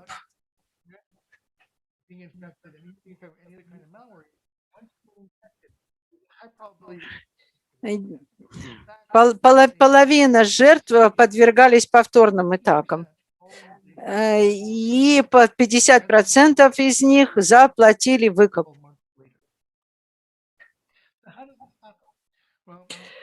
Что мы можем сделать? Это очень похоже на пандемию ковида, и мы видим, что очень много похожих симптомов, которые, например, распространение COVID-19. Даже если у нас есть люди, которые не проявляют никаких симптомов заражения, они все равно могут быть заразными и заразить много людей вокруг них. Большая часть зараженных систем тоже могут оставаться невидимыми и неделями могут не подавать никаких сигналов, а воздействие COVID-19 было очень-очень смертельным. Очень много людей умерло во всем мире. А в том, что касается вредоносного ПО, то же самое может произойти. Это приводит к нарушению работы бизнеса и в конечном итоге к гибели бизнеса, потому что люди могут не иметь возможности заплатить выкуп. Как можно предотвратить распространение пандемии? Иногда у нас та же самая система заражается другими вариантами, другими штаммами вируса. То же самое с вредоносным ПО. Появляются новые типы вредоносного ПО каждый день. И если ваша база данных не имеет последней подписи, то вы не сможете защититься и заблокировать их. В этом проблема. Если ваша система только распознает тот вирус, на который она была протестирована, то мы не можем выявить тот вирус, на который тестирование не проводилось.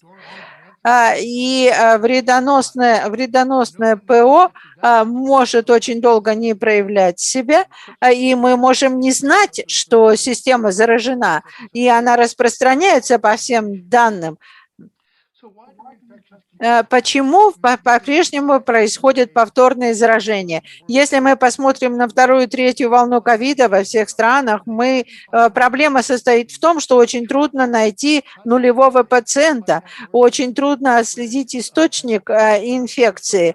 Таким образом, мы подходим к этой работе. Люди, которые не знают, что заражены, уходят, заражают других людей. То же самое происходит с заражением вредоносным ПО. Если мы не можем найти нулевого пациента или ту систему, которая была первой заражена в организации, то уязвимость повышается, и мы можем загружать все больше и больше программ, и таким образом не можем предотвратить инфекцию. Мы получили некоторые уроки из пандемии COVID-19. Во-первых, Contact trace who the person talks to, I can try to prevent the spread to a larger population. So the same thing here is I can find patients there and I can isolate from the network, prevent it from spreading to other systems in the environment. I have a good chance of keeping the network from spreading again.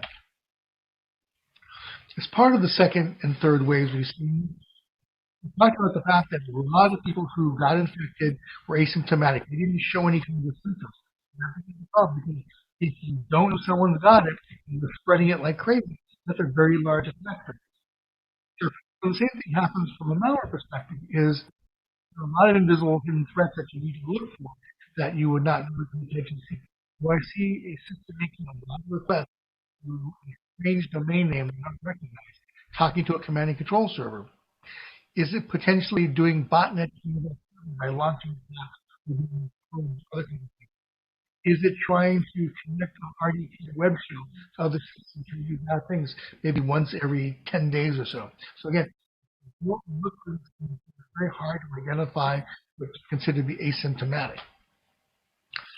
So the idea now is if I have an asymptomatic patient, and I can do the contact tracing, again, I can try to identify who potential infectees are and who they're going to spread it to and be able to block that.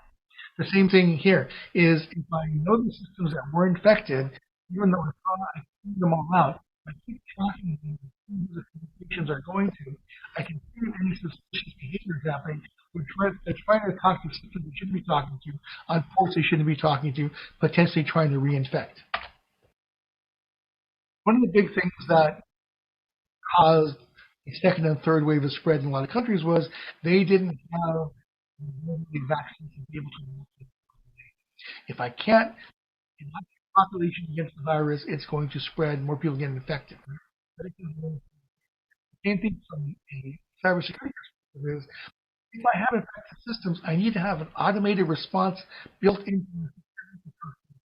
If I see something, I need to be able to do something automatically. I need to be able to micro-isolate systems off the networks that can't spread. I need to be able to go in and be able to find the malware, hash it, send out different systems to be able to look, see if they have the same file, and be able to delete it at the same time. So the more you vaccinate the population, the closer you get to a herd immunity, make sure that the virus can't spread because everybody else is now blocking the ability to be infected by the virus. The same thing from an automated response point of view. It has the ability to respond automatically to threats. If I see someone talking to me on the RDP port or communication port I shouldn't be talking to, I should be able to break that communication. I should be able to isolate it from talking to other communications. Again, having a good automated playbook and response system is really important to get the reinfection of malware if that system is doing suspicious things. So the three basic things you want to do to prevent malware reinfection. Number one is you got to find patient zero as soon as possible. And then once you found patient zero, you got to do some threat hunting to find the root cause of how patient zero got infected. What were the vulnerabilities that was someone clicked on a phishing link that got infected or whatever happened. But once you can figure out how patient zero was infected, you can clean it all out and make sure that doesn't happen again. That's a big step. And you can go to see the systems and try to spread laterally to infect other systems in the environment. The way you do that is use data technology to monitor network traffic, to monitor endpoint logs, endpoint behavior, to monitor SIM data, so you correlate all three of those things together, including what's called the SOC visibility triad. And pull that data together, you can see information going in from the organization out to the internet, or east and west, or laterally across to other segments of my environment. Right? I can look at these logs, and then I can put them into AI models. You have specific AI models for behavior. So things looking for network type activity, things looking for user behavior type activity, looking for login things that shouldn't be happening. The more AI models I have, the better I can for looking for discrete kinds of behavior and be able to operate. More importantly is I want to be able to map threat intelligence to it so I can see what are the threats that are out there. What are the IOCs, the indicators of compromised behavior that malware does use so I can look at the behavior. This looks like an infection. You need to be able to make sure it doesn't spread. This is important because now you can find not only the known threats, but unknown threats that are happening in your environment because you didn't know you were doing threats. You'll be able to find rogue assets that might be effective and turn them off to do better things in the environment that you were expecting from before. You're looking for attacks that have bypassed your existing controls or potentially even inside the threat. The last thing I do to help avoid malware infection is to improve the synergy between your security devices and infrastructure. So you talk together, you stay together, you can correlate events quickly, automatically, and coordinate on a response. So for example, a firewall sees the endpoint talking to a command and control server. Firewall says to the endpoint, hey, run a vulnerability scan, run a self-scan. Are you infected? If you are infected with, you can shut off these ports, which you can do other kinds of things. So again, having a closed loop between two devices that can work in concert with each other makes it easier to respond when we see behavior that's suspicious or points to potential reinfection of malware. Continuous threat detection is where I have sensors in my environment looking all the time for suspicious behavior. I try to monitor internal traffic and correlate that with other things again, import data, network data, to SIM data. Use artificial intelligence to give you better behavior analysis to be able to find things that most people are not able to see, especially for events that may take long periods of time. For example, you might not know that the ransomware might actually go up and try to do a scan like once every 10 days, like 30 seconds, and stop and then start again. So this is a very, very slow scan, so it doesn't become just I can get huge amounts of data over large periods of time and correlate it together. I can find these kinds of behavior. Being able to do threat hunting is very, very important because if I can do threat hunting, have the right tools in place, it helps me be able to reduce the surface area of how this stuff is going to spread. I can definitely target this system, went to these IP addresses on these ports and use these applications to go out and do other things. So being able to use the proper tools to be able to give you good insight in your environment, help you define the suspicious behavior to help you prevent from reinfecting again 6 months later. So SANG4 has solutions that coordinate together. We have XDDR for extended detection, defense, and response, where all our products communicate directly with each other, not through massive cell phones, not through metadata API. Firewalls directly control endpoints talk to SWGs. They all coordinate together to be able to correlate events that they see and to be able to coordinate a response more quickly than you would by having other systems that don't talk together. And if you're a small organization and you don't really have infrastructure in place to be able to do large scale threat hunting, incident response, talk to your vendor, talk to your security reseller. They have teams that can do services that can come in and do incident response. They can come in and do threat assessment analysis, looking for vulnerabilities, looking for gaps in security policies, so they can be able to try to fill those gaps and make sure that malware can't reach into your environment in the future. So the main takeaways from this is, number one, 3 steps to avoiding malware infection is understanding the root cause, finding patient zero, right? Use AI technology to help you look for the things in your environment. You're going to find suspicious things over very long periods of time that scares you. Something that you probably find out may still be trying to do that thing over a long, slow period of time.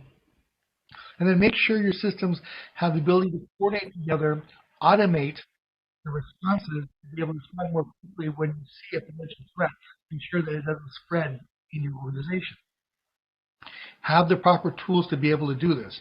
You want to be able to have the technology in place to be able to monitor network traffic, monitor the endpoint traffic, correlate that with SIM or application logs, and be able again to look for patterns of behavior you really would not be able to see with each technology by itself. Use specific AI threat hunting models to look for specific kinds of behavior.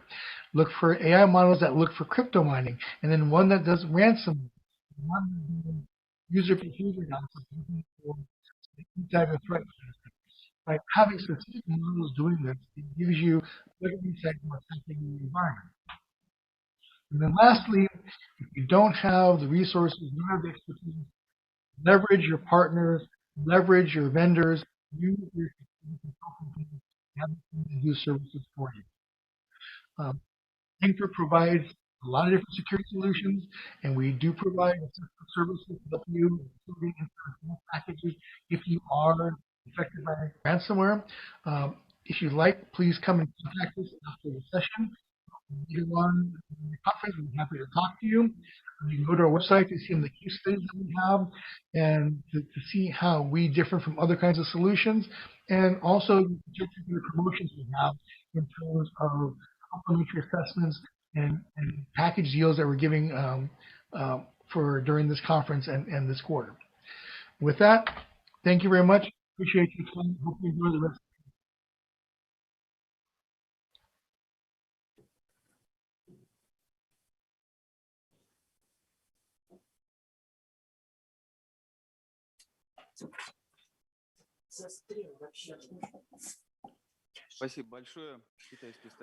Thank you very much to Chinese friends for very interesting and informative speeches.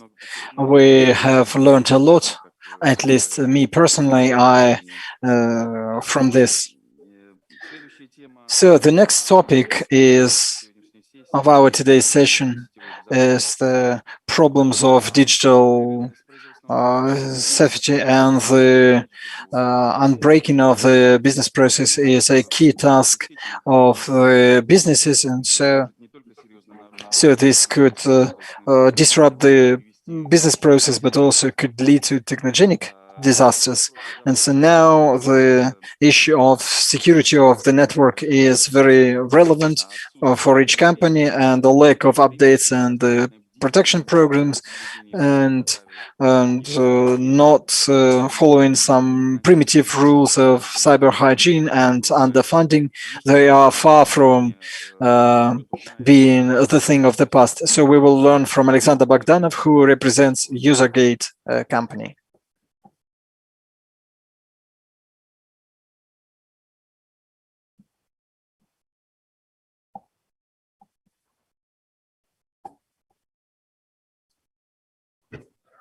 Добрый день, коллеги. Меня зовут Good afternoon, dear colleagues. My name is Alexander Bogdanov. I am representing UserGate company here as a vendor with big experience of developing solutions in digital security and network security. We see more and more problems that our clients have and the trends of information security that are built on the general market. And one of such trends, which is becoming more actual and paramount, and we see this from the news, this is the topic of cyber threats and cyber attacks, which brought and caused a lot of economic, social damage, not only to one company, but some corporation, but to the whole state. And this all in this or that way linked to the segment of UTP, which is becoming more paramount in terms of information security. Okay, so this is all related to the maximum integration of IT and OT, because all things have a tendency to automation, and business understands that unless you introduce new information technologies and unless you automate the process of development and mining and production, you could just play and participate in the race and be left behind outside of the market. And so for the moment, so these spheres find maximum contact with each other, and it's difficult to say about big organizations that develop IT without the topic of ASUTP. This is called in Russia by critical information infrastructure, and it's quite relevant for the energy sector, for the mining, for the chemical industry, and also for more everyday spheres like safe city, water. It's all linked to all sorts of controllers and all sorts of special segments on the management system. But if the IT threats are more or less, we are familiar with them and we have had them for a long time, this is the confidentiality, integrity, and accessibility. So these are the three pillars. The say security in IT is based on, but the segment of critical infrastructure safety. So these three pillars could be neglected because the consequences are more perceptible not only for the administrator and organization and operator, but also for the state. It could be some technogenic disasters and the problems of the state and the damage of equipment with the loss of money and the loss of confidentiality are quite possible. So even if we talk about quite a different segment of security.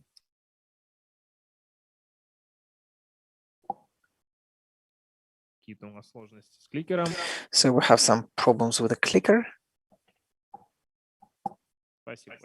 Thank you very much. And so we actually have different standards that define the approach to security of the corporate network, and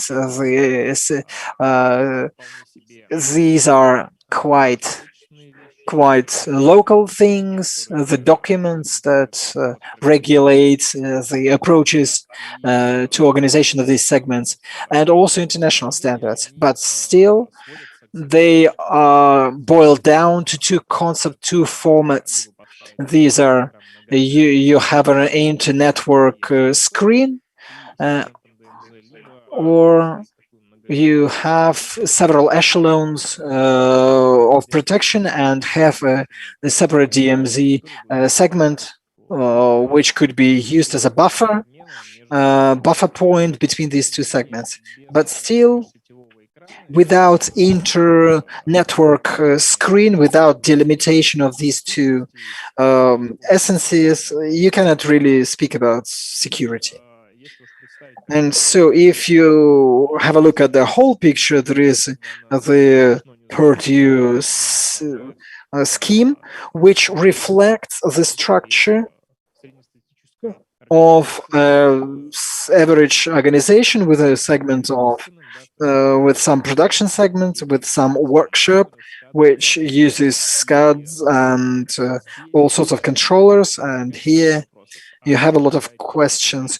Where do you put these inter-network screens apart from the delimitation between these two segments? Of course, there are some other problems which organizations have when they build network security. And one of these problems is the remote work. I'm not talking about remote workers who are sitting at home when they are ill, but I'm talking about like remote contractors. The practice and statistics show that in organizations which have heavy production on all sorts of controllers of the possible brands like Siemens, Bosch, and others, there aren't specialists who are capable of administering these things and provide service support. And so it's quite a normal practice when specialists from the vendor, from Bosch, Samsung, or whatever, approaches remotely from his office and for some time does some manipulations on the network of the organization to service his or her equipment. And here we have the question which I ask the clients, don't you have some kind of a hole from outside network? And they start claiming like, no way, of course we delimited these two segments as far as possible, and UTP is far from the internet, but there are some issues that relate to remote access for the contractors, which complicates things. So this is one of the one of the relevant problems of the ASUTP segment, granting access to remote workers, and this is maximally critical for the process and for the work. But it's these people are not our trusted people. If well, if such workers are workers of the organization, they are internal violators, and so we trust to some degree. But if we're talking about external contractors, this is a quite a bright vectors of threat. And when building network security, apart from quite standard inter-network screen between the networks, we shouldn't forget about inter-network screen, which could, at the level of border with a CUTP segment, organize the remote access. These could be standard VPN tunnels and more complicated CCL VPN, which would allow, with a simple browser and interface, provide access not to all the corporate network, but only to like specific services and applications which are critical and necessary for this particular user. If we go down, we see some other issues related to the delimitation of the access. But of course, this is tagging of the traffic and delimiting access between internal segments within the CUTP system. Of course, at big businesses, there could be a lot of such segments, but there's only one point of access into corporate network because this is the saving of the resources, and it's more rational approach, and so it's quite natural. We shouldn't forget about the resilience, because inter network screen is a bottleneck and you have to reserve a backup. And if we have several such things within organization, you have to separate them. Yeah, of course, you could do this at a physical level, like build a tree made of diodes and inter-network screens, but it's more effective and simple to do it at a logical level by dividing this into volumes. And with inter-network screen, you can work with multiple traffic and without having problems about these like big park of solutions. And this could be shown at a very low level, at the workshop level, and on the following scheme: when we have some server of applications with different web interfaces with operators in charge, and they work on the SUTP, and the controllers somewhere in the workshops or in the field. And so, apart from the problems I have already mentioned, there are some difficulties. The first is the heavy or difficult conditions for the work of equipment. We're talking more about equipment here because these are electromagnetic interference and maybe high or low humidity, extreme temperatures, and this could also be taken into account when buying the equipment for this segment. And also it relates to the equipment on the inter-network screens. And the second problem is the long cycle of the work of this equipment. If we bought equipment, it could work like 10 to 20 years. But the problem is with the security of this issue, because even if we take now the most advanced and updated and serious equipment, after n years, after the high cycle of updating, this system becomes not relevant in terms of information security. After a year, in the existing equipment, there could be a dozen or 100 vulnerabilities that have to be patched or bridged. But if it's not possible to break the technological process, it could be postponed by months and years. And here we have the help from the inter-network screens, which can be in the gap and block these threats. They could also help to deepen the information which goes around the network and work in the detecting mode without having to bridge the gap between the controller and SCADA. Just stand on a scan port of the commutator and collect all the traffic. And so there are some difficulties when building the protected segment of SUTP. These are the distributed infrastructure, which is very relevant for the tech segment, for the oil producing companies and industry.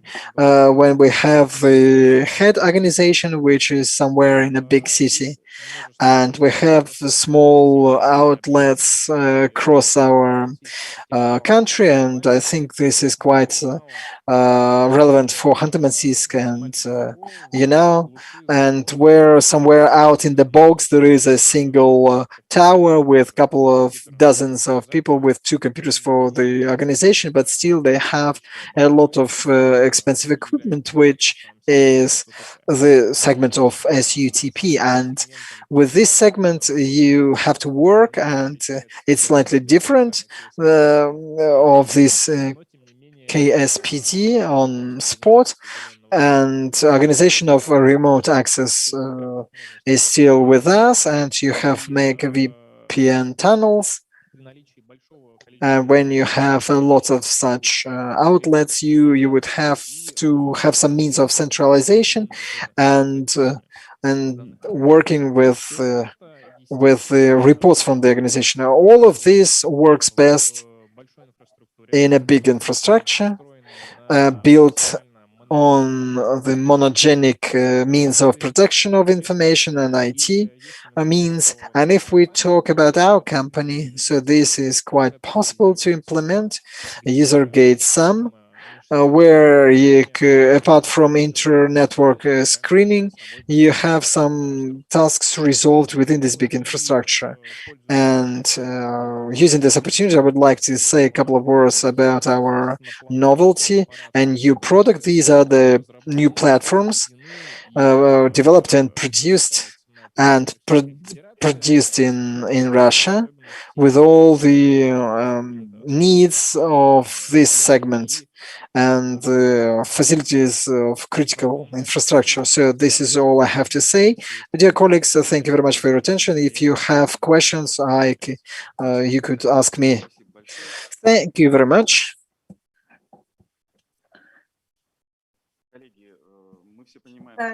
Dear colleagues, we all understand that we are entering the period of the fourth industrial revolution. We already talked about that. New technologies, the appearance is getting an avalanche nature. However, there are political realities and sanctions modes which would result in the fact that foreign-made technologies could become unavailable or even operate against the user. And in this context, the topic of import substitution and support of domestic producers is becoming more and more relevant. And in every area, we have some leading positions. In some areas, we have self-sufficiency, and we should only help those producers to expand the geography of their presence. But even there, we do not work without restrictions or sanctions modes. An example is Kaspersky Laboratory. How realistic it is to substitute all products. This is demonstrated on the example of digital sovereignty. A person who would help to answer this question is Mr. Aidov, representing Chamber of Commerce. Let us listen to this presentation.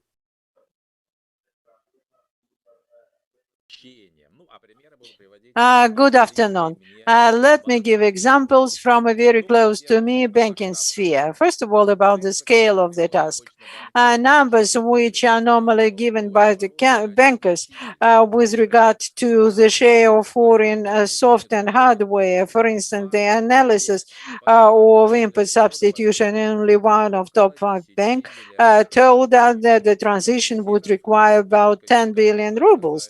That's not all cost, but only the cost needed for replacement of software. Recalculated for the total banking system of Russia, the numbers would turn to trillions.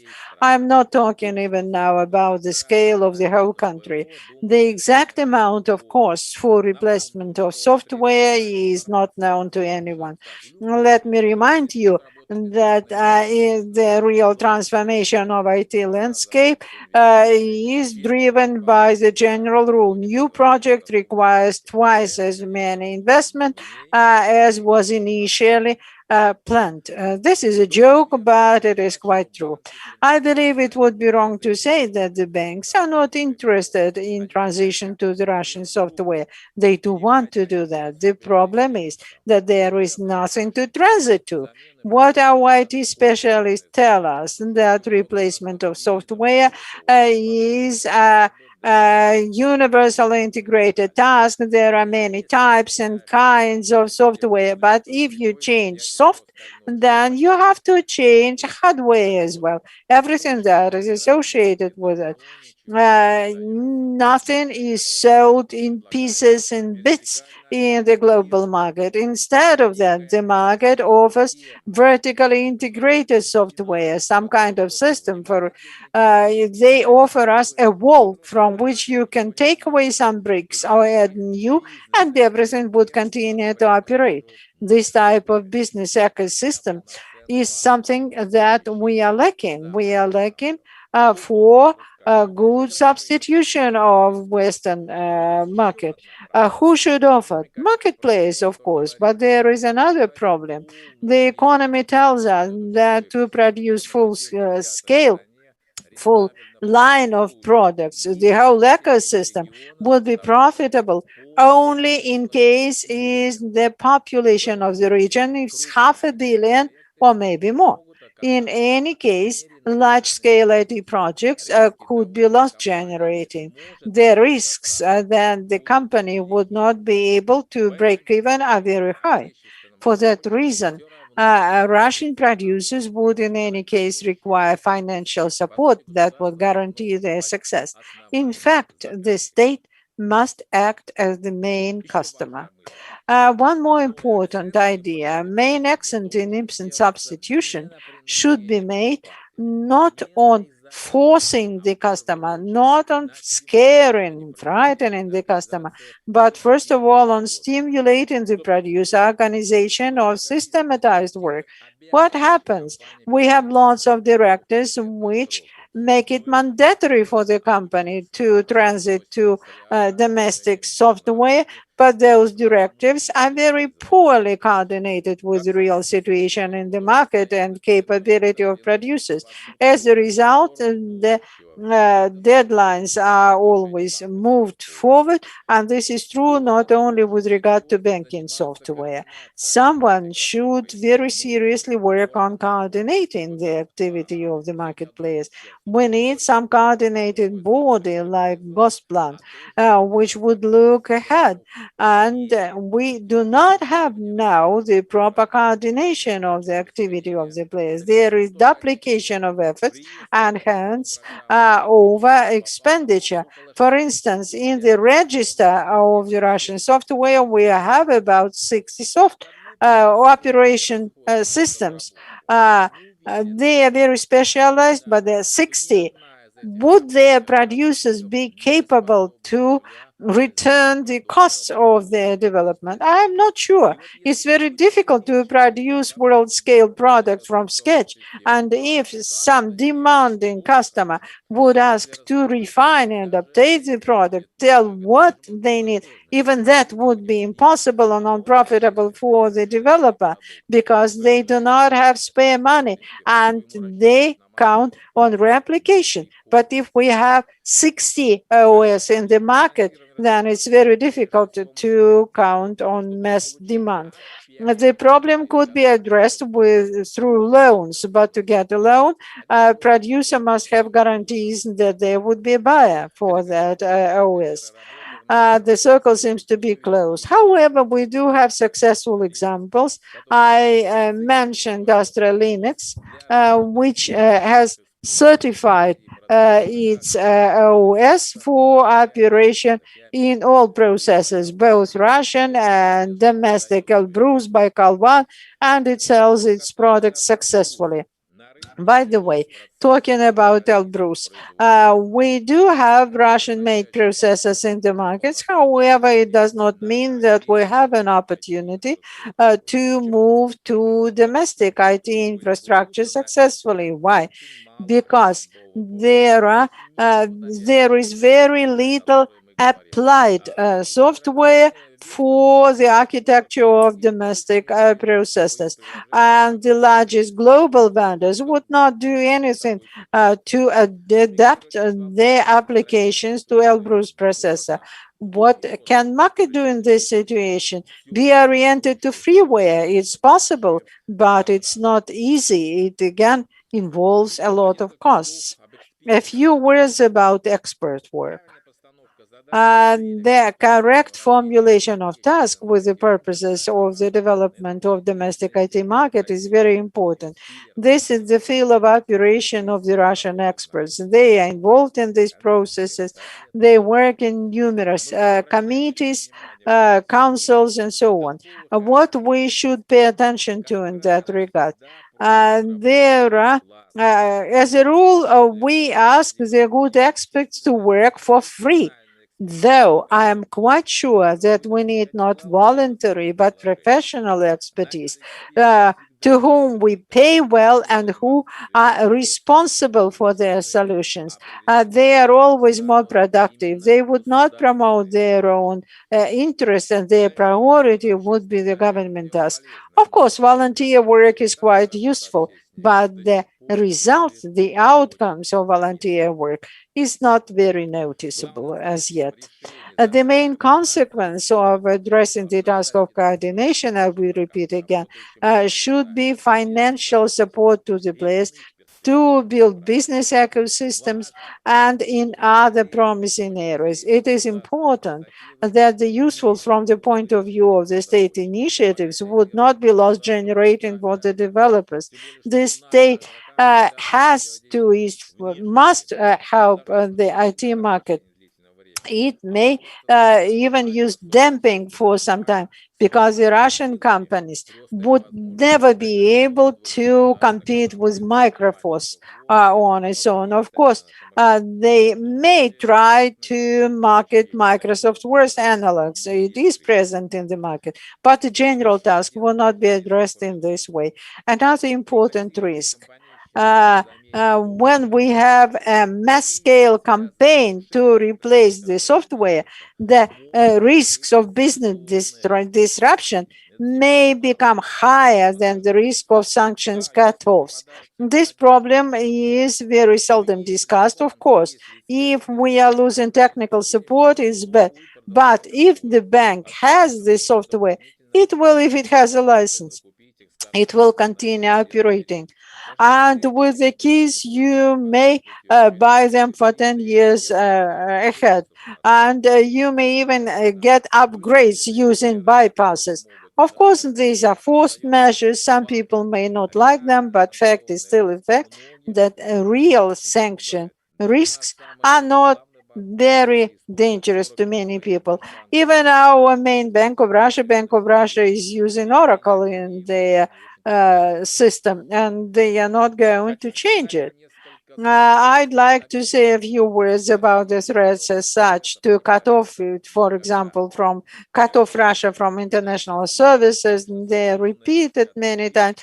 Most often, SWIFT is mentioned. Of course, the sanction cutoffs involve not only finance, they involve the work of many other global services, for instance, vendor systems, air transportation, all of which, most of which are foreign generated. What may happen in case of cutoff? In every major project on national scale, we must decide at the beginning what foreign software may be used and what should be Russian by definition, even though the Russian-made PO would not provide any particular guarantees. But the risks of cutting off the Russian-made product, of course, would be smaller. We may take the route of making Russian copies of all global information systems and services. We may do that. However, that would not be quite reasonable. And the global system are global because they are oriented on international usage, international custom base, international cooperation. And if they are developed only for one country, they are losing its value and importance. And probably the right way would be related to patronage. Patronage in the global sphere on part of the large authoritative international organizations like UN, for instance. And probably we should have started this kind of patronage arrangement 20 or 30 years ago, but who could have known what would happen? What else is important?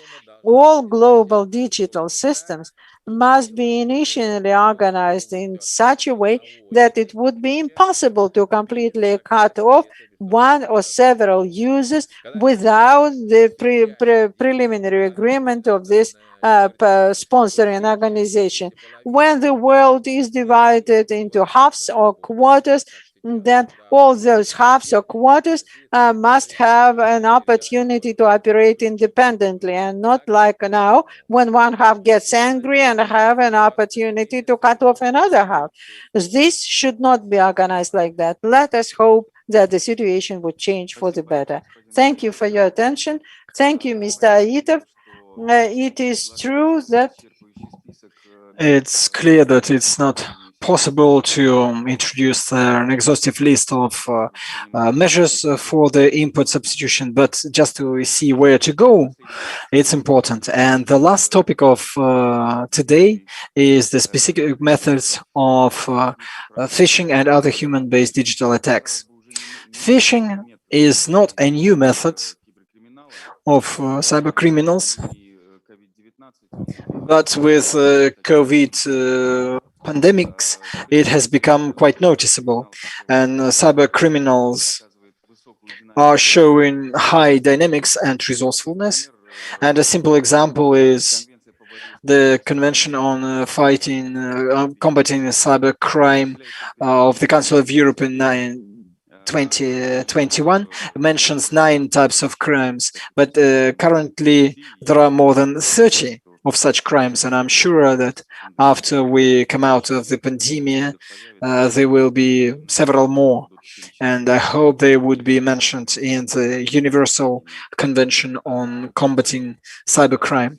So the floor is given to Sergei Volodukhin, Director of Anti-Phishing LLC, for his speech about the new and the existing methods of combating cyber attacks. Dear colleagues, good afternoon to everyone. Thanks for our invitation. Our report finishes this session, and it is going to be less technical and less complicated than the previous speakers. Our colleagues talked about very important things and about very serious threats, but as the practice shows, the attacks, the phishing and other attacks on people, on the staff of companies, on the clients of companies, they are more dangerous because there aren't clear and simple technical solutions. And so when we ask our colleagues, our specialists who deal with security issues for many years, what a digital attack look like, They give some complicated technical attacks with exploiting the vulnerabilities and the use of software and complicated methods of hacking. But the modern digital attacks could be quite simple, and this is the truth. Can be simpler in terms of techniques.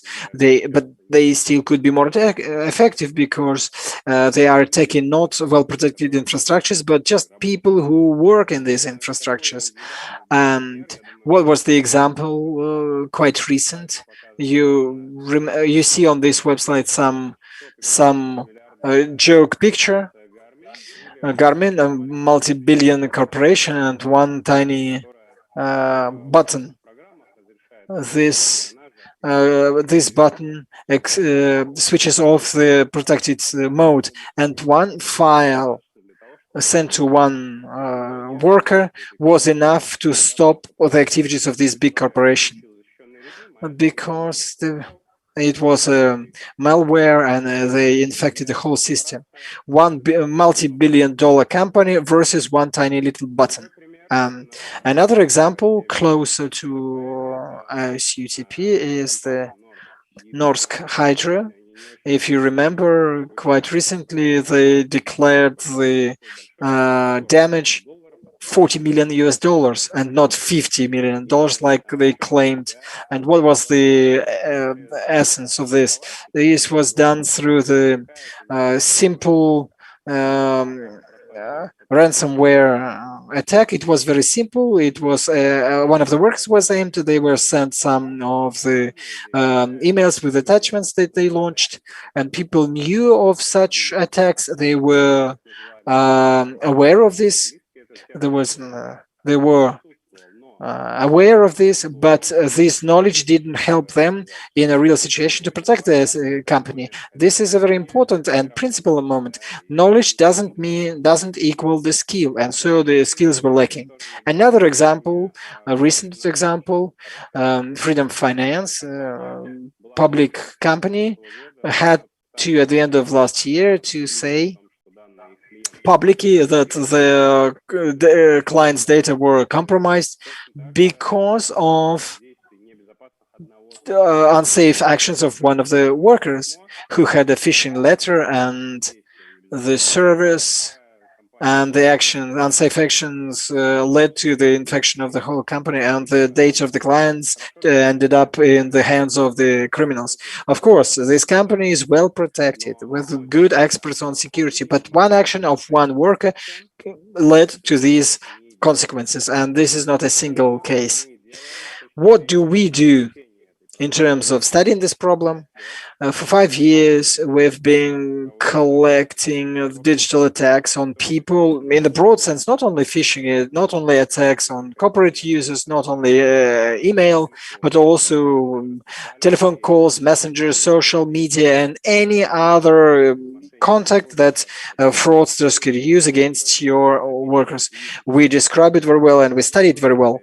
And we also develop models that help us to understand how people behave in this or that situation related to digital security. These models are not easy to understand, but still we have more simple things, and I'd like to show them to you, and you understand the attacks very well. One of these models is the classification of vectors of attacks. Actually, these are emotions that the fraudsters are exploiting in people, and under this emotion, people can one unsafe action like follow the link, click the link, or open the attachment, or enter the password where the fraudsters need it under these emotions, and people stop critically thinking. So this is the effective reaction. Effective, it's going to be the first, and then the people but the company would be compromised. And so this is how it looks in terms of real tax at real people. People get an email from the bank, and this is the bank that he has the salary from. He knows it. This bank has the office where the worker works, and he is given some good and beneficial proposals for the stuff from the bank. And what is classifiers of this? It's corporate, and this is the most dangerous type of attack, because the attack which takes into account the specifics of this company, it's they attack greed, curiosity. Two main psychological drivers are exploited. What fraudsters use to make people do things that they need. What other methods they use? So this is the business email compromise. This quite popular scheme, and it was popular a long time ago, and it still is popular. Fraudsters get access to some communication, maybe of one of your colleague or your contractor. Then they add a couple of words. They ask to see the attachment, but this attachment has this malware, and since people know the people who they talk to, and so they are more likely to see the file. It's a usual Word document. It's not like the complicated file. This uh, this document can become malware based on this button, enable content, and the fraudsters do everything to make people want to press this button. They show that this document was created in online version of the office, and to see it you have to disable the protected mode. It would just make it from a safe Word file into a malware. And of course, the fraudsters use the topic, the coronavirus topic, and this and people are scared. People know the word virus, and they know antivirus, because our vendors talked about antiviral systems, and of course, and they some people notions are so mixed up that they want to launch something to protect themselves against coronaviruses. So it could be extreme absurd case, but it shows how the fraudsters use the information against our people. What do we do against that? Of course, you have to use all the best protection measures in terms of technology. I confirm the words from our speakers, and if you nothing could be left ignored, so you have to do everything, but you have to remember about your employees, and you have to answer two questions honestly. What should your employees know? What's important from the point of security, and what skills should they have that are security related to be able to protect your organization? So two simple questions, but you have to get honest answers, not just tell something to people, but to tell important things, not to teach them something, but to teach the skills that are really, really helpful in terms of protecting the organization. Like any security process, it has to be a continuous cycle. It's not a project that you can implement and forget. This is a cycle. You have to start with training. It could be e-training. It could have tests to check the level of knowledge, and but the next stage should be skill practice, developing skills and measuring the skills, because the skills ensure how people behave in this or that situation. And then, of course, the cycle has to have feedback. You have to assess the level of knowledge and the skills, and provide additional training and further training, systemically, methodologically, on the vectors that we have just seen, and you know that they are relevant for your organization. So it's important the metrics that you are getting on this process should be objective, because very often IT security colleagues, they view the human factor as a gray zone in their organization, and this gray zone is not measurable, and this is probably the biggest threat to the organization. It's important for you in your organization to measure the human factor, the behavior of people, and it is reflected in the ratings of specific workers, positive and negative, that you can measure and that you could somehow influence and ensure that people behave safely in your organization. So it's important that the safe behavior of people is not about not doing some bad things, but also active actions to protect your organization. It's important for your staff not to just watch some digital attacks go by, but they could help you to protect your company by informing you of such attacks and identifying attacks before then your IT specialists identify them. And so no matter how good the claims of the vendors are, not a single antiviral company can sign a contract that all malware would be blocked by them. It isn't like that, and it's not going to be like that. So, good, clever, and experienced people who employees who help you and inform you of the attacks. Probably it's not the weakest link. Probably it's the best protection system of your organization. So I wish you all start the work in this direction, and see how motivated and knowing people can protect your organization. Thank you very much for your attention.